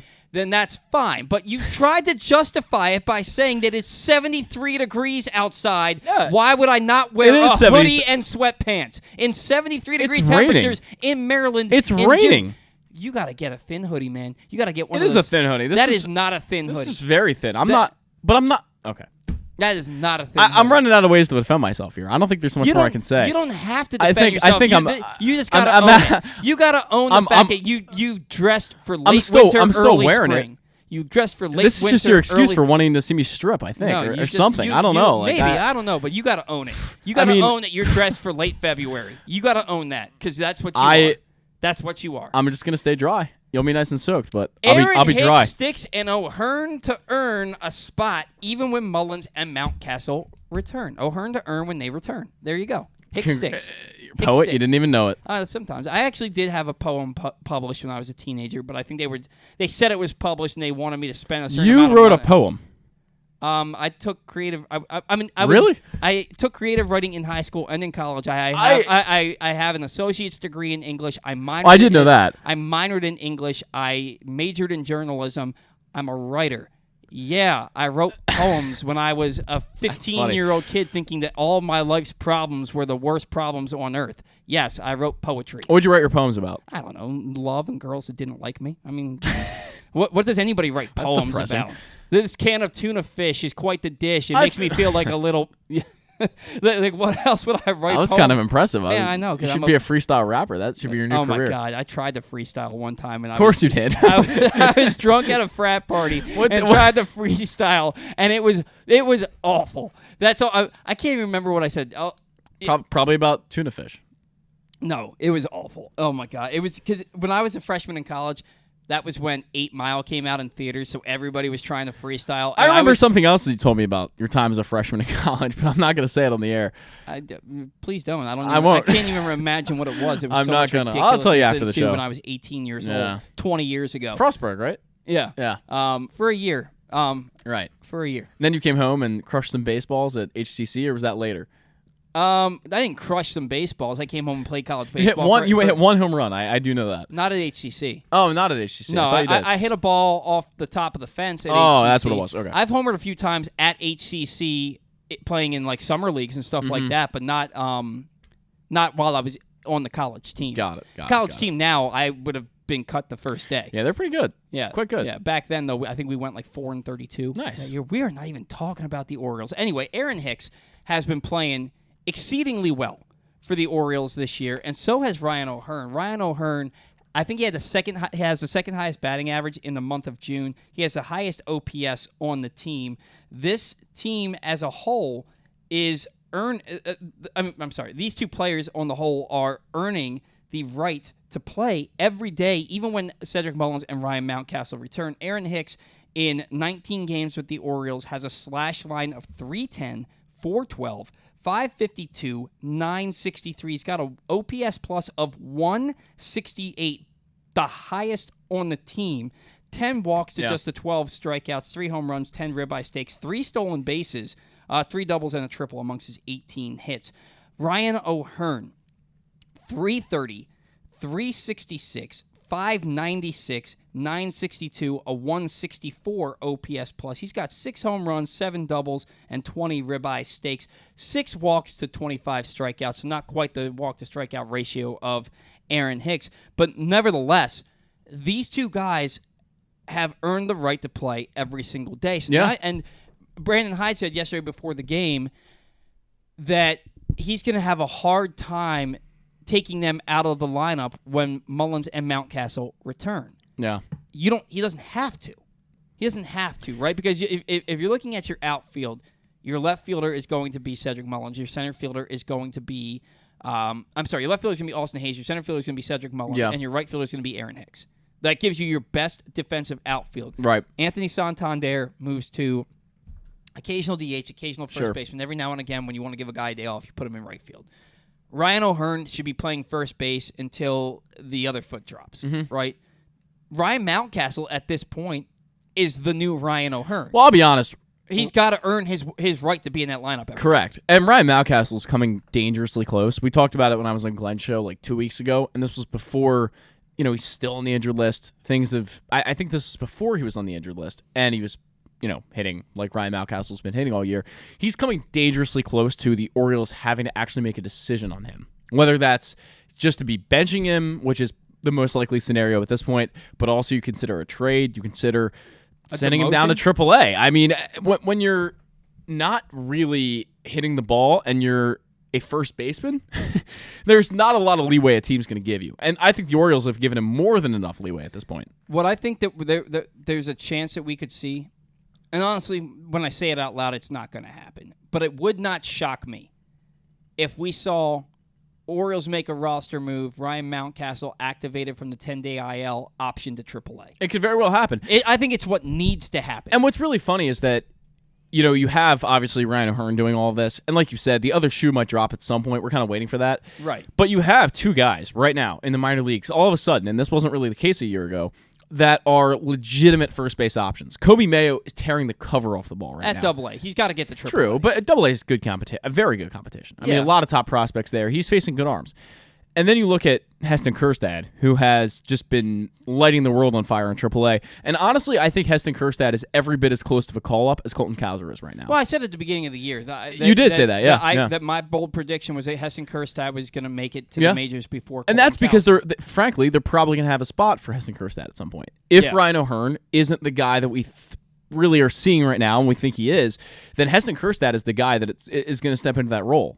Ryan Mountcastle right now has not proved, and I don't think he's going to continue to prove, that he is a guy that deserves to be in the lineup every day. Heston Kjerstad has done everything at AAA to make you think he's that guy. You look at Heston Kjerstad, in 15 games at AAA, 54 at-bats, he is slashing 333, 410, 685, 1095.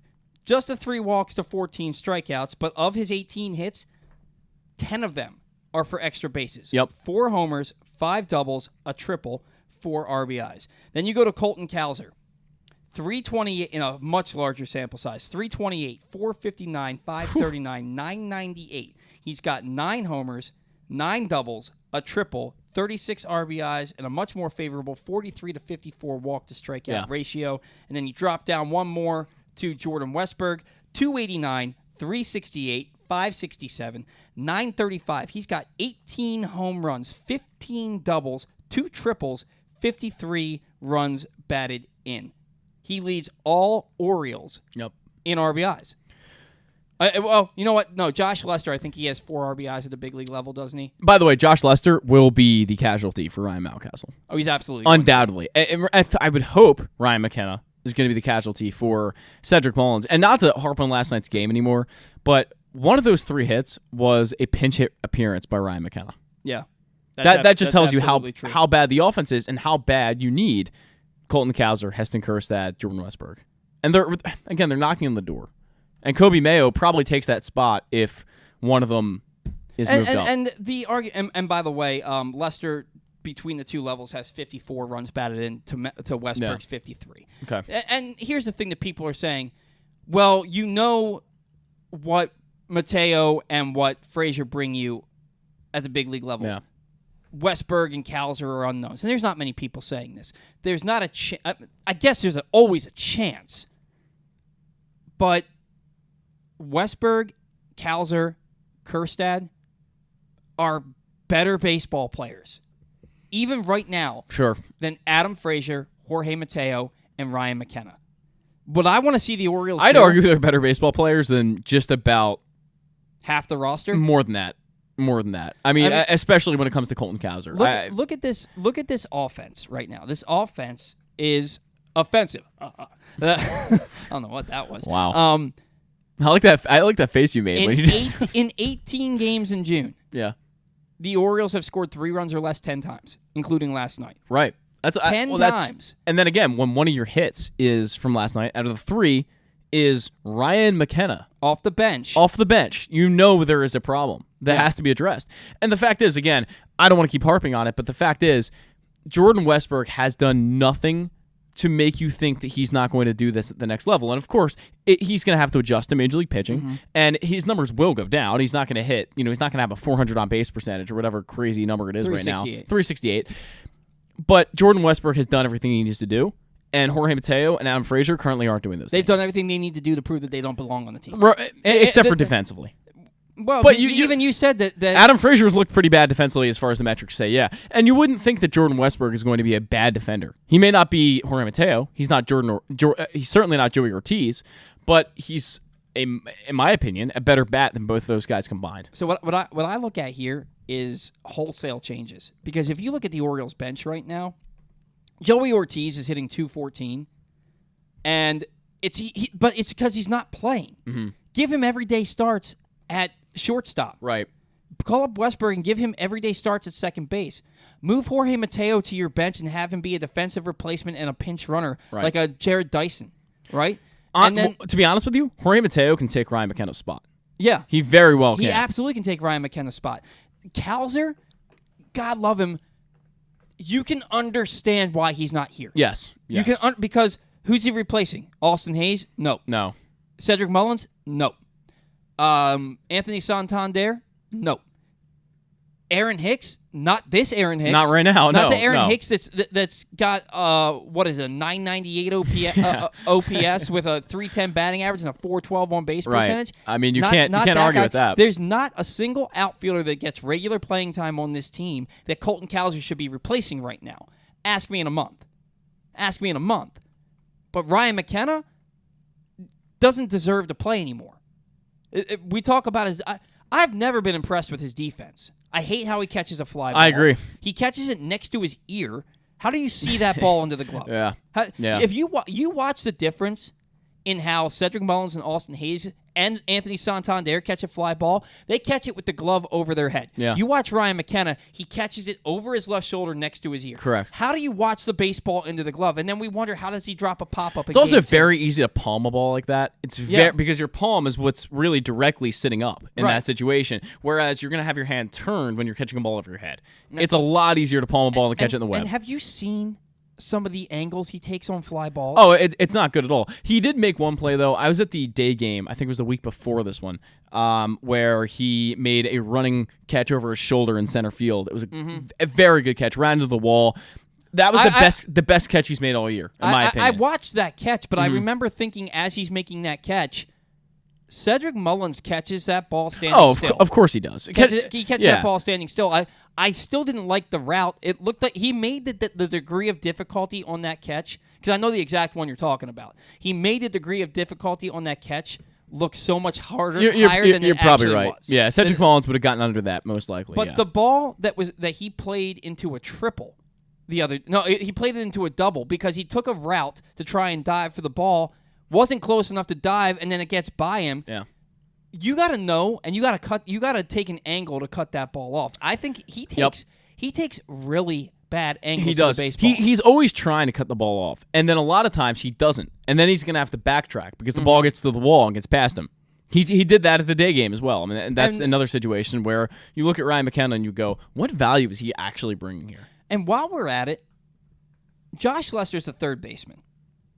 Why on earth, when you have bare minimum 3 really capable outfielders on your roster currently, why on earth is Ryan O'Hearn ever playing right field and Josh Lester playing first base? Ryan O'Hearn does not look comfortable out there. It looks a lot like when Ryan Mountcastle played left field. And probably better because Ryan Mountcastle is pretty horrible in left field for the most part. But Ryan O'Hearn isn't comfortable out there. That's not his spot. He should be the everyday first baseman and an occasional DH. Yeah. It's all he should ever see. Exactly. Anthony Santander, until Mullins comes back, should be playing right field. Because at least he can track a fly ball and get under it. And he's made some really nice plays. And he had a really nice throw home yesterday that kept a runner at third base from tag. Yeah, his arm's pretty good. Yeah. It's not bad. Anthony Santander, and he was a Gold Glove finalist in 2020. Now, look, it's a small, very small sample size. He was good across and the board in 2020. Missed like the last 27 games of the year in 2020.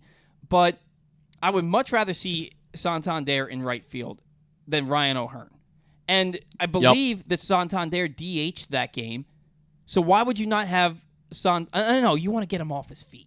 I understand that. There Yep. are other ways to do that. You can Yep. DH him the next day. But there should never be an instance where you have a third baseman playing first base and a first baseman playing right field. That's stupid. Well, look, at the end of the day, Brandon Hyde loves positional versatility. He loves those guys. I mean, that's why you look at... Everybody does. Ben Sure, Zobrist it was an incredibly versatile player. I Right. love Ben Zobrist. The fact of But the to my matter point is is Ryan O'Hearn isn't Ben Zobrist. exactly. You're squeezing a square hole into a round Yes, circle. yes. A square peg into a round hole. It's trying to make things happen for the point of it instead of actually for the result. Yeah. In my opinion. Like, oh, let's see if Ryan O'Hearn can play right field. How fun is that? Well, it might be fun to see if Ryan O'Hearn can play right field, but is it actually producing good results?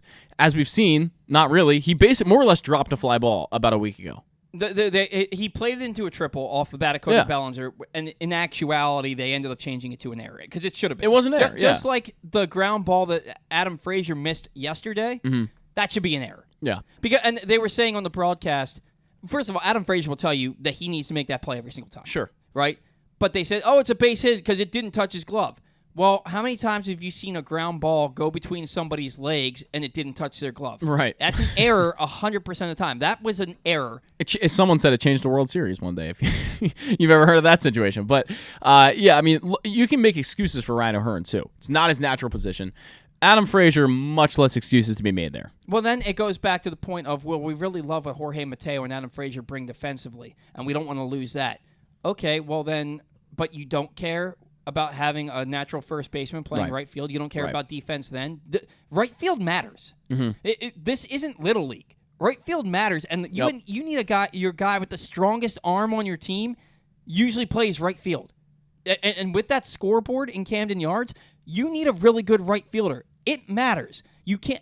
Yes, up the middle defense is the most important part of defense on a team. Sure. Bar none. That's why the Orioles have been so good, is because they have Adley Rutschman, Jorge Mateo, Adam Frazier, and Cedric Mullins up the middle. Right. Although, Adam Frazier has never been spectacular. I mean, he makes the plays. Well, again, according to the metrics, he's been horrible this year. He's been absolutely the worst you can be as far as outs above average goes. Nothing has been flashy about No. him, and when he needs to make the flashy play, he generally doesn't.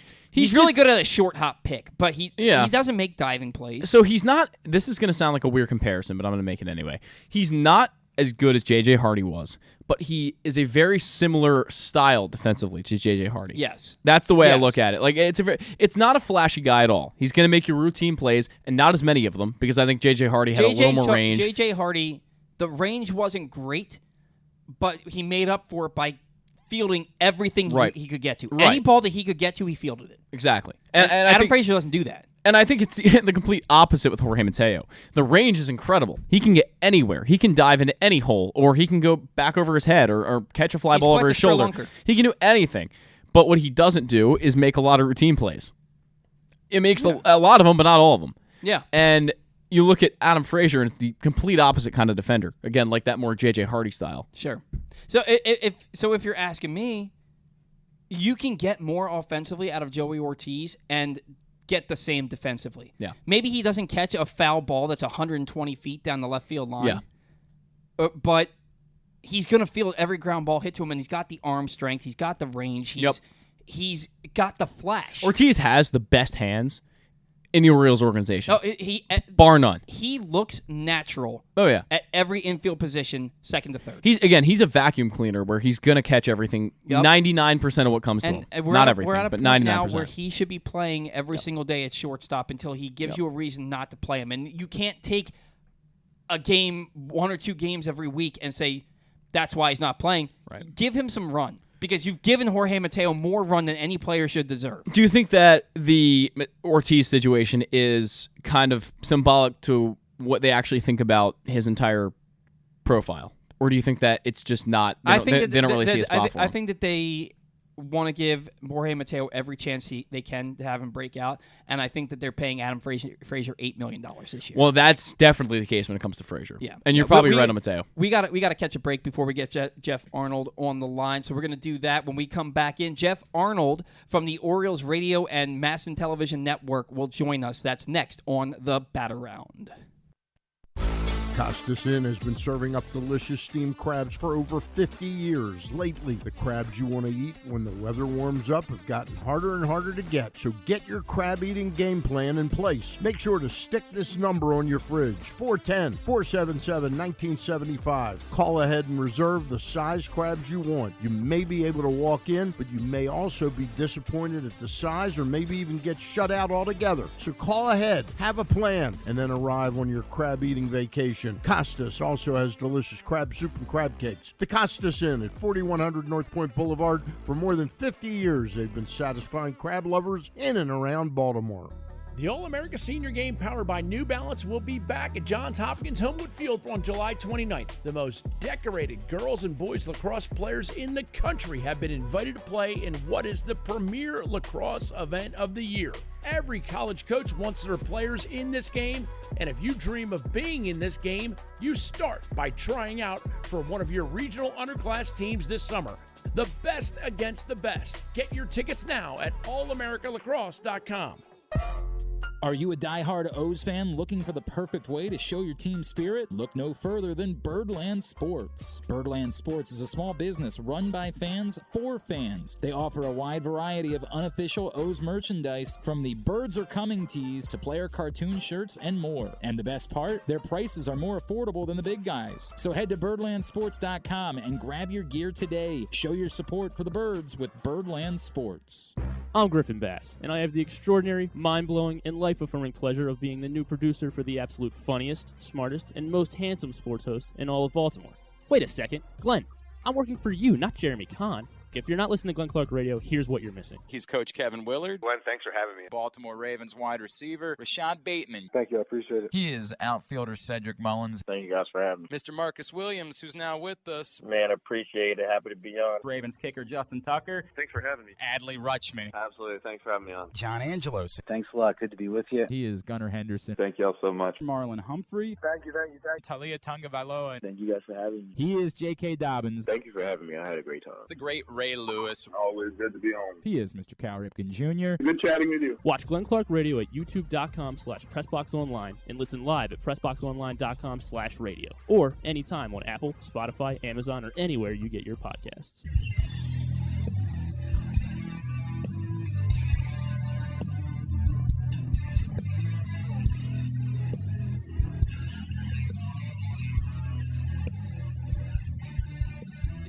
You can call Jeff.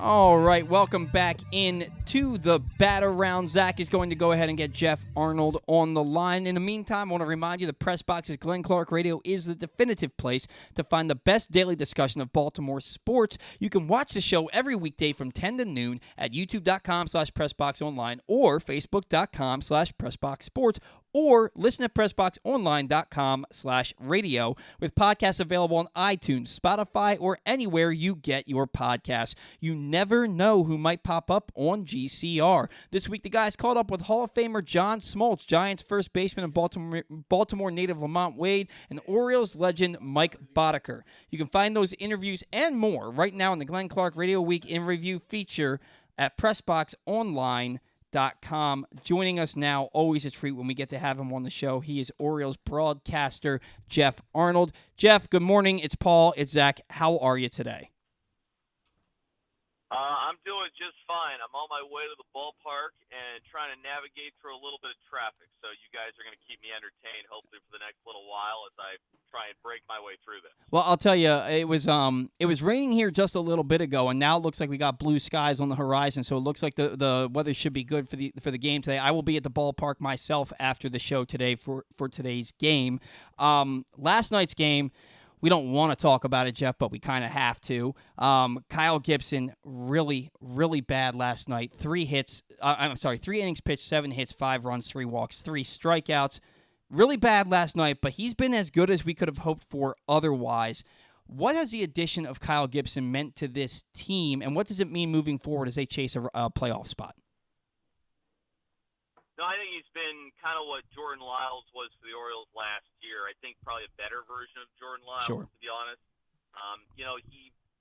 He's just a really good member of the clubhouse, and I think he's somebody that came into his current role, and I don't think he I don't think he asked to be a leader, but I think he realized that was going to be the role he'd serve on this team. He's been really good to the young guys, helped them out, has been a sounding board, very encouraging. I mean, he often talks about what it was like in his early days with the Twins and how guys like Mike Pelfrey and Phil Hughes did that for him. And I think he's trying to, be a good guy and sort of return that favor. And if you ask anybody across baseball, Kyle Gibson's got a sterling reputation. I think, more practically, one thing he set a good example of is if you get off to a bad start, you got to put the inning aside and you need to keep going. So, it may not have meant a lot at the time, but, Tyler Wells, after that really tough second inning in St. Petersburg, the fact he was able to rebound and give you 3 innings after, or maybe an outing like Kyle Bradish had in Milwaukee where he has a long first inning and then finds a way to push his way into the 6th inning, and we've seen it with Dean Kramer too. That's the kind of stuff that saves the bullpen over the course of the season, and it also very well might save your ERA over the course of a year, because if you give up on a game because you have a bad inning, then you're going to look back at the season, as Kyle has said many times, you're going to realize I gave up a lot of innings and eventually adds up. So I think the guys have learned that if you have one bad inning, just move on and try and get to the next one. If they don't take the ball from you, keep going out there and trying to get out. So I feel like for Kyle, he's set a good example of doing that. Last night wasn't a good start, and we all kind of know that, and he would tell you that too. But for the most part, what he's done, the body of work he's produced, quality outings, the deeper outings, that's what you were signing up for when you brought Gibson on board. Absolutely. And then, Geoff, you look at this rotation as a whole. Heading into last night, you have 3 starters. Well, you have 4 starters who have made 13 or – we've got a lot of are you still there, Geoff? Yep. Oh, okay. We got a lot of feedback coming back in. But going into last night's start, you have 4 starters who have made 13 or more starts for the Orioles this year. 3 of those starters are on pace for 178 or more innings, and they also have 3 starters whose ERAs, again, going into last night, were sub 4, and then the other one, Dean Kramer, is 6-2 with a 3.33 ERA since the beginning of May. We keep hearing how this team needs an ace, but this team has been quietly consistent with their starting rotation. How important is that stability? And do the Orioles really do they really need a legitimate ace, or is it more so they need a strong middle reliever or 2?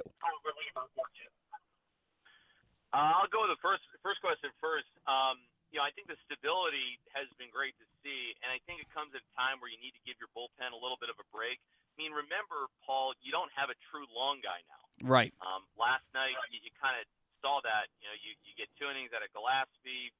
Keegan Aiken comes in, kind of struggles. You get Mike Baumann could probably give you a couple of innings, but because of the type of games that the Orioles play, you might have somebody that starts off as a long guy, but they rarely are serving as a long guy because more often than not, you're locked in really tight games. I mean, the Orioles have played so many of those this year. So I think when you can get more from the starters and it takes stress off the bullpen, that's great. And that the group has really, done a good job in June. There's been more quality starts. Last night snapped a string of 12 straight games where you had your starters give up 3 earned runs or less. That's definitely really good, and I think it was 20 out of 21 games. So great to see that. To go into the other starter thing, I think you do. I mean, you need to probably get another starting pitcher because it's something that can take additional stress off your bullpen, maybe eliminate some of the problems when it comes to bridging the gap between Cano and Bautista. And the other part of it, too, is that type of stuff shows up in playoff series.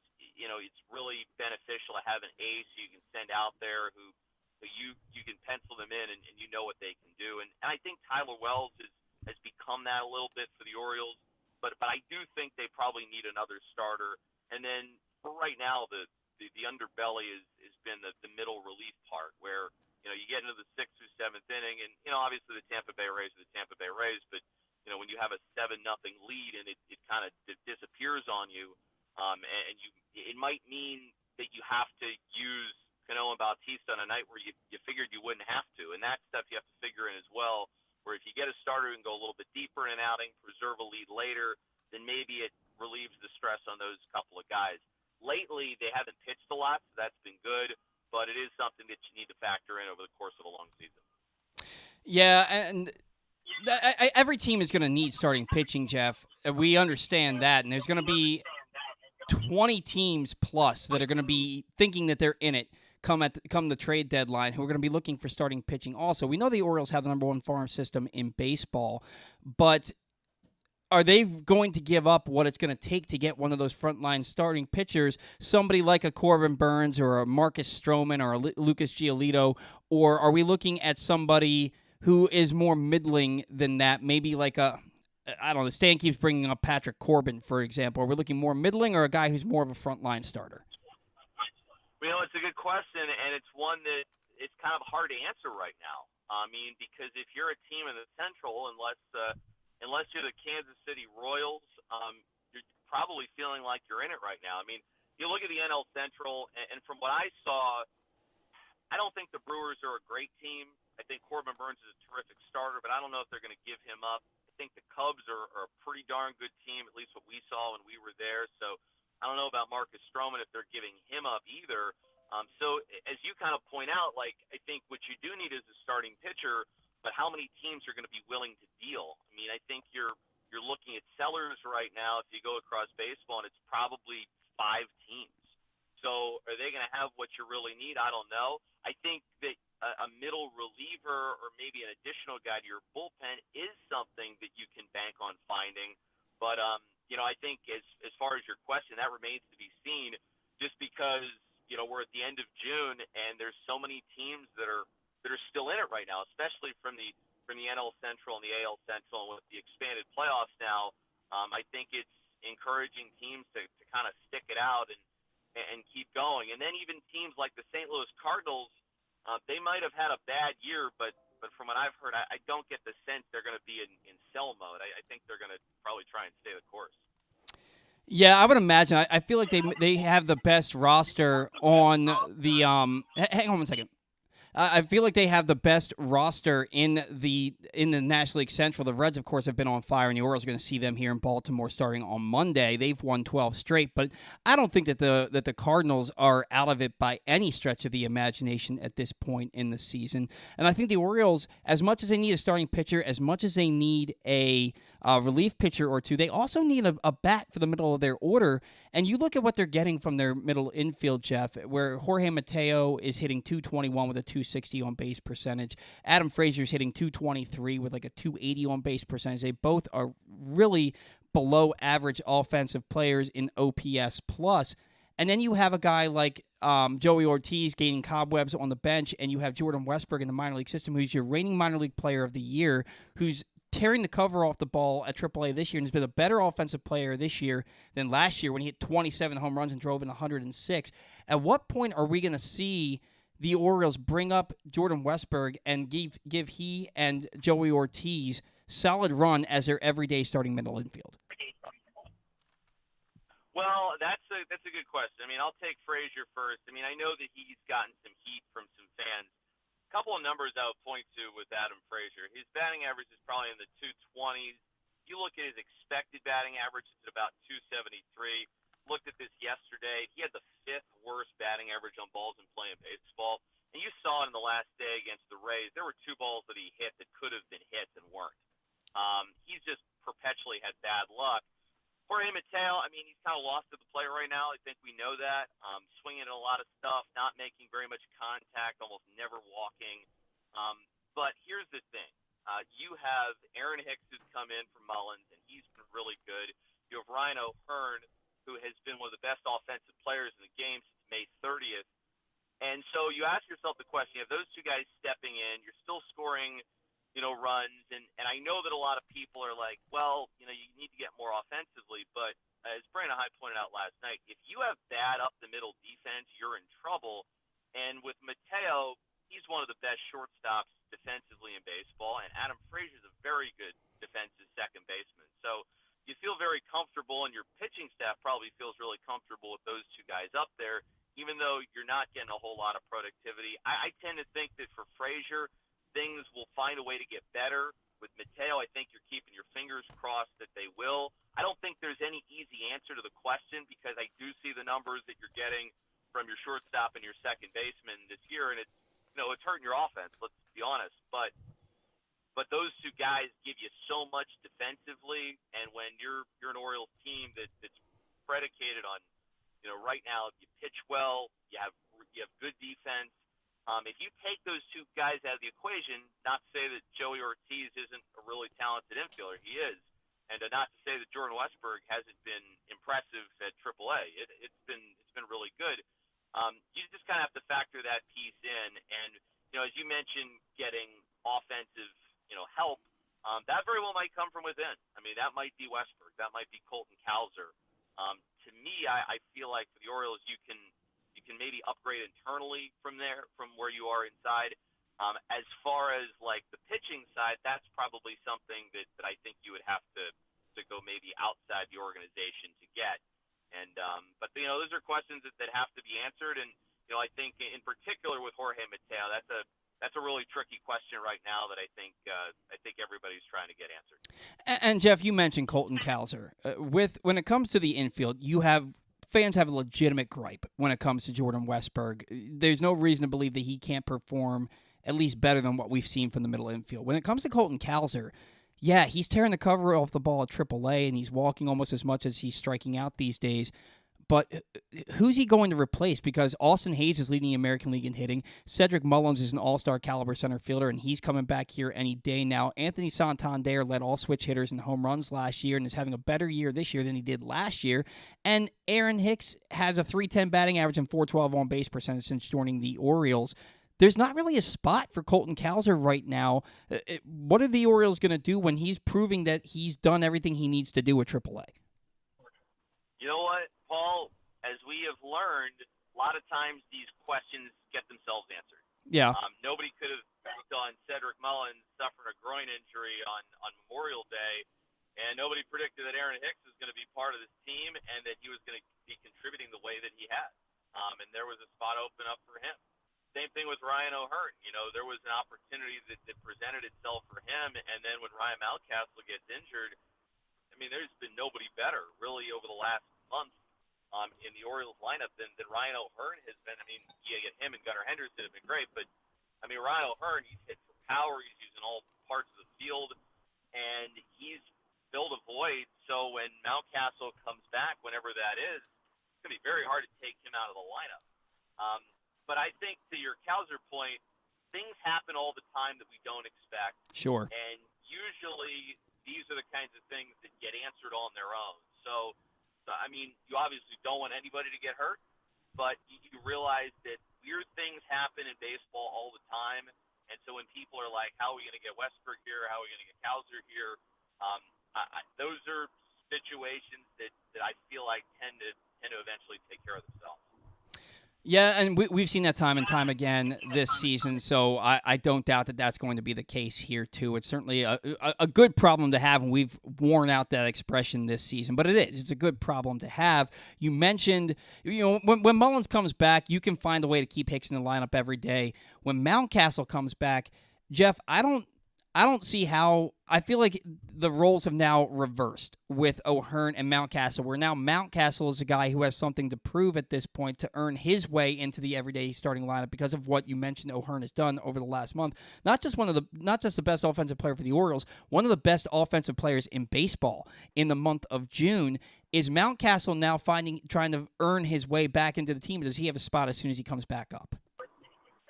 I mean, I think that he will. I just feel like it's going to be, some of it will be matchup based. And you remember you have the DH spot, and the Orioles have kind of mixed that up a little bit. You've used that spot for Rutschman, you've used it for Santander, you've used it for Mountcastle at times, you've used it for O'Hearn at times.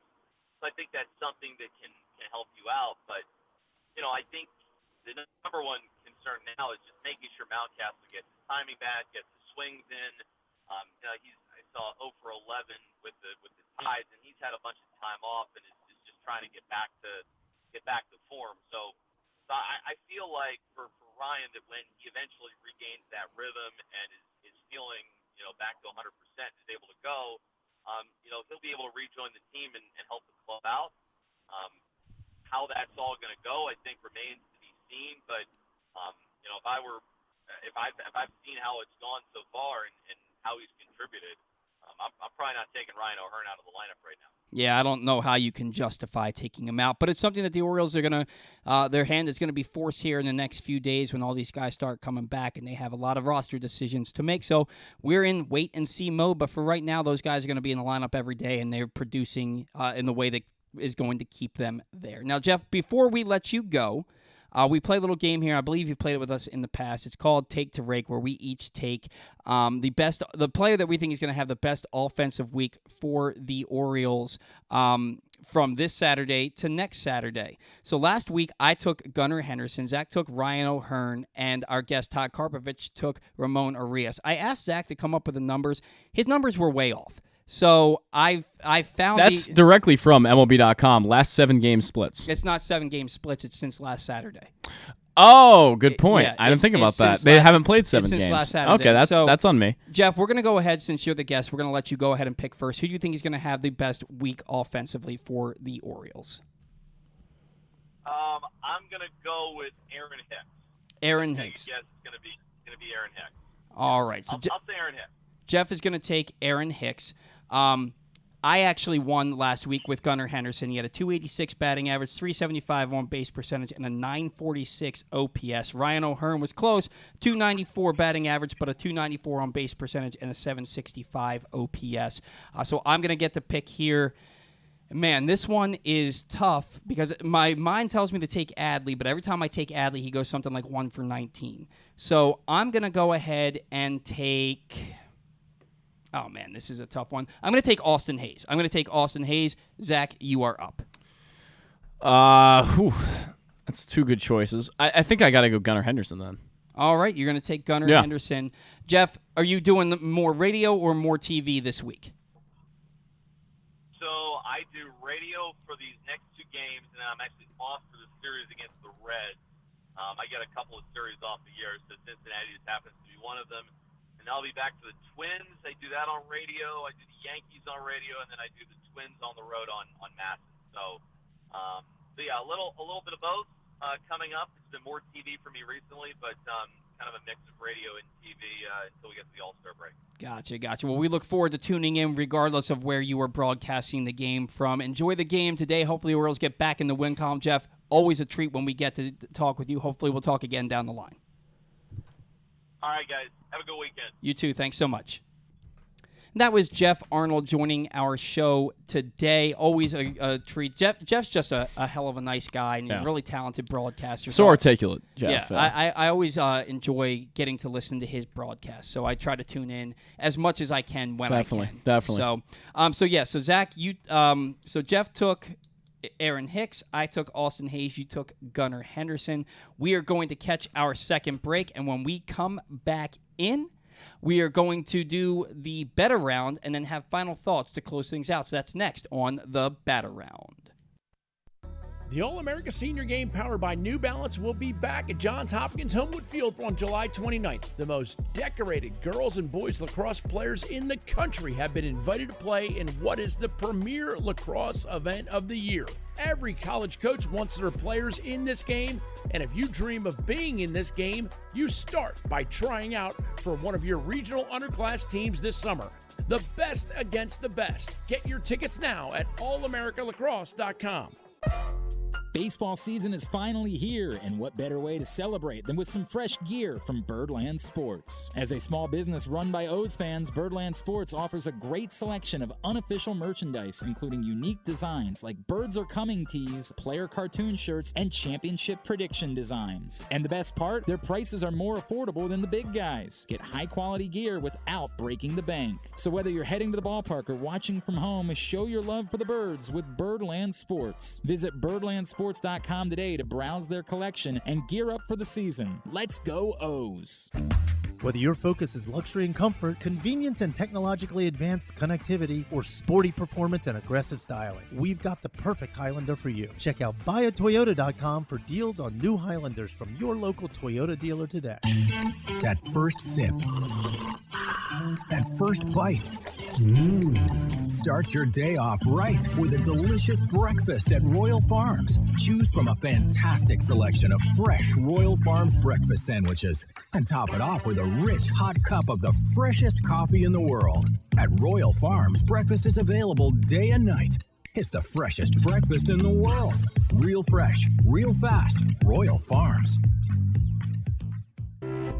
The latest edition of Press Box is available now. On the cover, Dave Ginsburg remembers Goose as he looks back on the impact that late Tony Saragusa had both on and off the field here in Baltimore. Plus, he explains how Goose's kids are working to continue that legacy with the Goose Flights program. Also inside, Todd Karpovich profiles the path Tyler Wells has taken to becoming a star in the Orioles rotation. And you'll find a special summer travel guide with information about events and activities throughout the state. Press Box is available for free at over 500 area locations, including 60 Royal Farm stores. And you can always find the entire edition, as well as the best daily coverage of the O's, Ravens, and Terps at PressBoxOnline.com. Your summer destination is closer than you think at Live Casino and Hotel Maryland. With an expansive gaming floor and incredible dining options ready for you to explore, your adventure awaits. Dine at the new Coho Korean Barbecue House coming in July or on the patio at the Prime Rib. Enjoy the summertime breeze at Orchid Smoking Patio. Limited time packages starting at $229. What are you waiting for? Book now. At Arundel Mills, must be 21. Please play responsibly. For help, visit mdgamblinghelp.org or call 1-800-GAMBLER.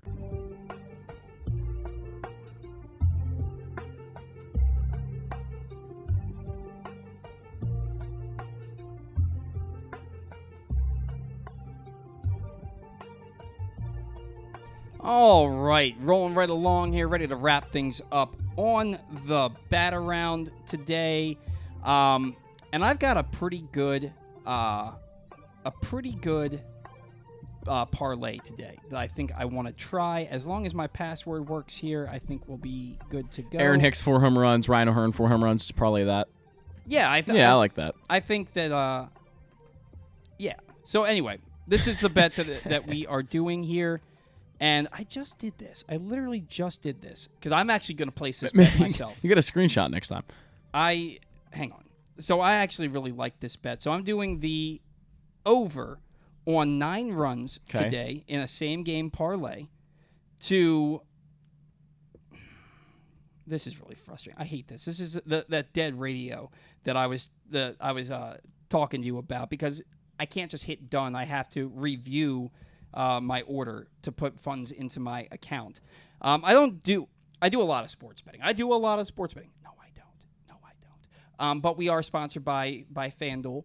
And by a bunch of different sports books. So I do place bets from time to time, and this is a bet that I really like. It's a same-game parlay. And again, I've said this on the show before. I like to go hard or go home, right? When I say go hard or go home, I'm not betting $100 or $1,000. My bets are generally $10, but it's a high wager. Plus 44.36 is the wager today. So you bet $10 to win $443.63. At minus 115, I'm taking the over on 9 runs. I just feel like today is a day that the Orioles offense is going to break out. I'm taking Gunnar Henderson at plus 430 to hit a home run. I'm taking Julio Rodriguez at plus 450 to hit a home run. I think he's doing it in the first inning against Dean Kramer. And I'm taking Austin Hayes at minus 240 to record a hit. So again, a same-game parlay for today's game between the Orioles and the Mariners, plus 44.36, over 9 runs. Gunnar Henderson to homer, Julio Rodriguez to homer, and Austin Hayes to record a hit. And I have just placed that bet, so I'm on the hook along with everybody else. All right. Nobody is listening to me when it comes to this because I'm so bad at this. I've won one bet in my entire life, and that was on Super Bowl Sunday. There you go. Probably shouldn't say that, but at what point does somebody believe that I'm an expert? Well, you've had a lot of hits out of many more that you've lost on this show so far. And here's the other thing. When I do these same-game parlays, I usually hit 3 of the 4. Mm-hmm. I usually hit 3 of the 4, but I decided to stop doing, this guy's going to hit a home run because that's too... As my only bet. I will say the only day too narrowed down. When PressBox had, well, they still have a lot of offers going on, as you know, but when they had the original offers come out when sports betting was legalized in Maryland, which was in November, I believe, right around the first or second week, I don't remember. But I placed a lot of the free bets because they gave you like $1,500 in free betting money. And I think I won around $2,000. So I did pretty well. Not terrible. I'm sure I could have done a lot better, but for someone who knows nothing about this and has never bet outside of that in his life, I did okay. Yeah. So, Yeah, I remember you talking about it. Yeah, I just did like Thanksgiving promos and stuff. Like Ezekiel Elliott won me a lot of money. The first bet around that we did for this season, I took Austin Hayes to hit a home run, and I took Alex Verdugo to hit a home run, and they both homered in that game. I think it was Mountcastle, but I could be wrong. No, it was Austin. It was Hayes. Okay. It was Austin Hayes. They both homered in.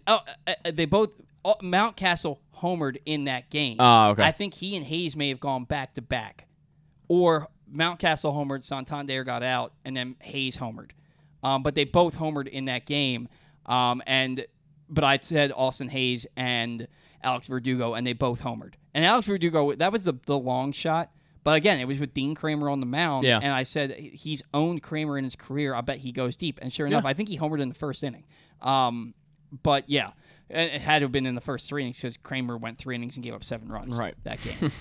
And that was a game that Ryan McKenna, that they scored like 8 runs off of Chris Sale, and Ryan McKenna dropped the fly ball that would have won the game. Yep. The Orioles could be at 50 wins right now. They could be. Actually, no, they would be 47-28. But I digress. Final thoughts. My final thoughts aren't an Orioles final thought. They're just a baseball final thought. Luis Arraez went 3 for 4 last night for the Marlins. He is now batting .402 on the season. Wow. Because I'm going to say this, the opposite's going to happen. I think he's going to do it. I think Luis Arraez is going to hit 400 this year. Wow. I really do. It's one of those most unbreakable records. It is so hard to do this for an entire season. Yeah. But we've seen Shohei Ohtani do the unimaginable the last 3 years. Yeah. This year included. I really think Luis Arraez is going to give 400 a serious run. A serious run. I think we're going to see him the last 2 weeks of the year be within 10 points of 400. He'll probably get close. And I think that he's going to go on a tear to end the year to get over 400. And I don't think he's going to touch 406, but I think you'll see him hit maybe 399.8 or maybe like 401. But I think Luis Arraez is going to hit 400 this year. Wow. That dude just rakes. That'd be cool. That'd be really cool. Yeah. That's something that I do think it'll happen again at some point. I don't know if Arraez will be the guy. I thought Juan Soto may be the guy, but that's starting to look like that may not be the case. But that'd certainly be really cool if he ended up doing that. That'd be a great story. Yeah, absolutely. You got a final thought for us today? I don't have a specific final thought. I guess I want to keep harping on the Westburg argument. Get him up here. It's about time. There's no excuse otherwise. Let's make this happen sooner rather than later. Yeah, it absolutely needs to happen. Absolutely. That should be the overall theme of the show, really, is that Jordan Westburg, regardless of what you think of Jordan Westburg, he's going to give you more than Jorge Mateo is right now. Or Adam Frazier. I think that is almost a guarantee. And Jeff was talking about you really want that strong defense up the middle. And he kind of alluded to the fact that Joey Ortiz might have the best glove in the system. Mm-hmm. Majors through the minors. Adam Frazier, like you said, 1 out above average. He's first percentile. First percentile of outs above average. That's not good. No. Jordan Westburg can do that. And be a far better hitter. And Joey Ortiz can play just as good a defensive shortstop as he's going to. I think he makes more routine plays. Well, I agree with that. Than Jorge Mateo will.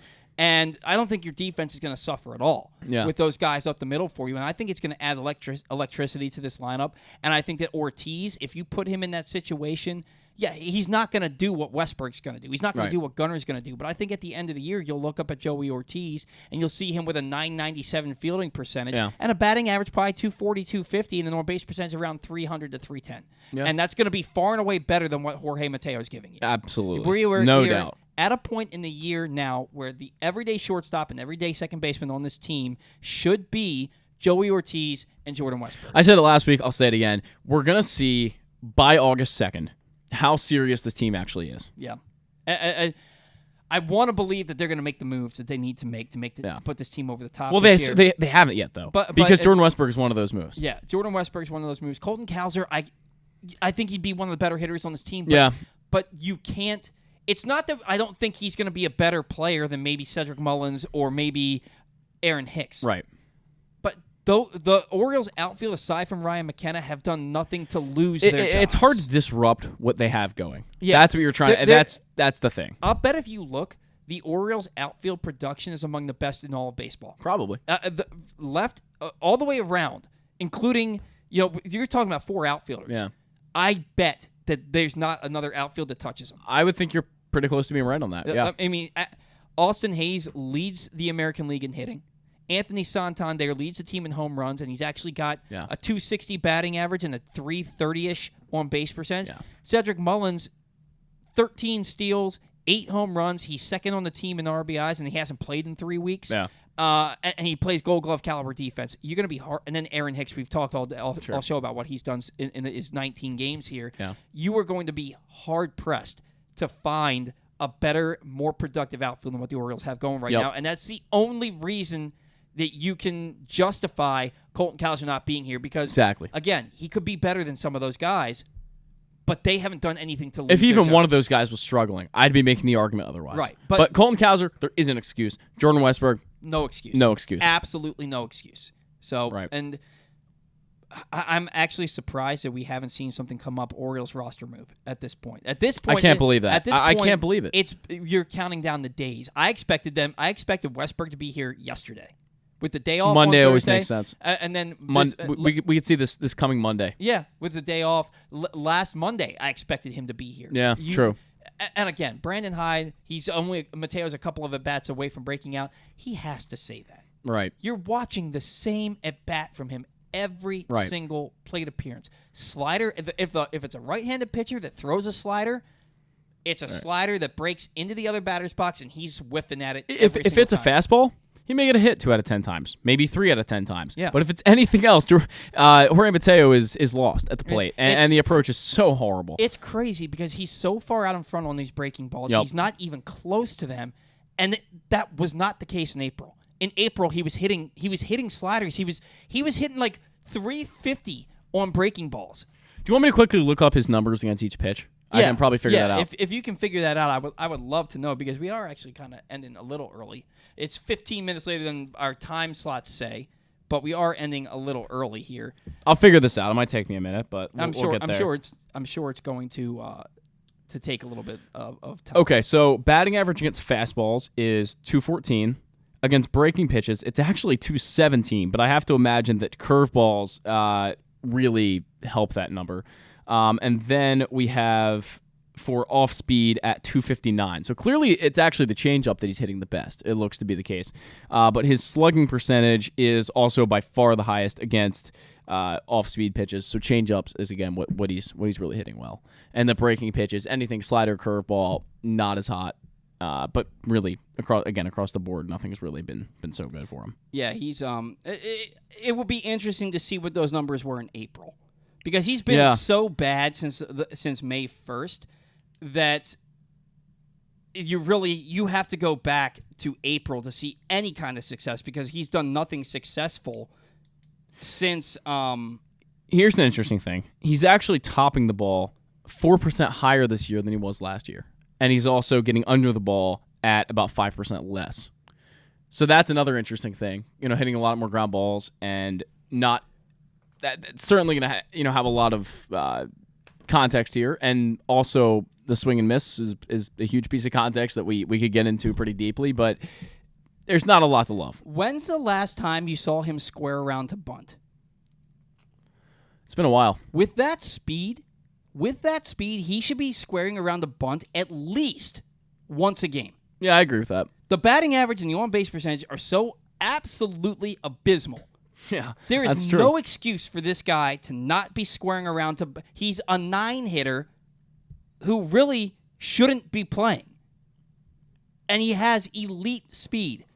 He's got 20 stolen bases with a 260 on-base percentage. Right. 20 stolen bases. Right.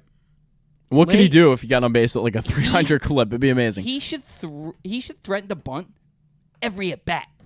At least one pitch every at bat, he should be squaring around to bunt. Because even if they're playing for it, now they're coming in, they're pinching in at the corners. Maybe you get a fastball, you fake the bunt, and then you rip a line drive at the third baseman's face, and he has no time to react except for to get down. Square around at least once every at bat. Sure. For all I care. You have to do something. I remember in 2012, J.J. Hardy hit like 238. Yeah. And he was really struggling in the middle of the season. And I remember thinking to myself, he needs to lay down a bunt. If he's not helping the team offensively, there's a guy on first and second right now and one out. Lay down a bunt. And then he did. Same goes for Mateo. Mateo absolutely should be squaring the With bunt. that speed. Maybe once every at bat is a little exaggerated, but once to Once twice a game, maybe. he needs to be trying to. Sure. At least give yourself the opportunity. Make them think that they have to pinch you, so that then when you do hit a ground ball right at third base, it has a better chance of getting by him. You were hurting yourself by not using your elite speed to your advantage. It's a weapon. Use it because you don't have much else offensively. Yep. Right? All right, we got to get out of here. Thanks to Stan the Fan Charles for his weekly segment. Thanks to Geoff Arnold for another great segment. Thank you to all of our fans for listening. Without you, we don't have a show. Thank you to all of our sponsors. Without you, we don't have a show. I actually had a nice chicken slider from Royal Farms for breakfast this morning. It was delicious because Royal Farms has the best chicken in the world. Go to Royal Farms. Thanks to all of our sponsors, all of our fans. Without you guys, we don't have a show. Thank you to Zach for the great work he does every week. Thanks to me because nobody else thanks me. Thanks, Paul. You're Good job, Paul. You're welcome.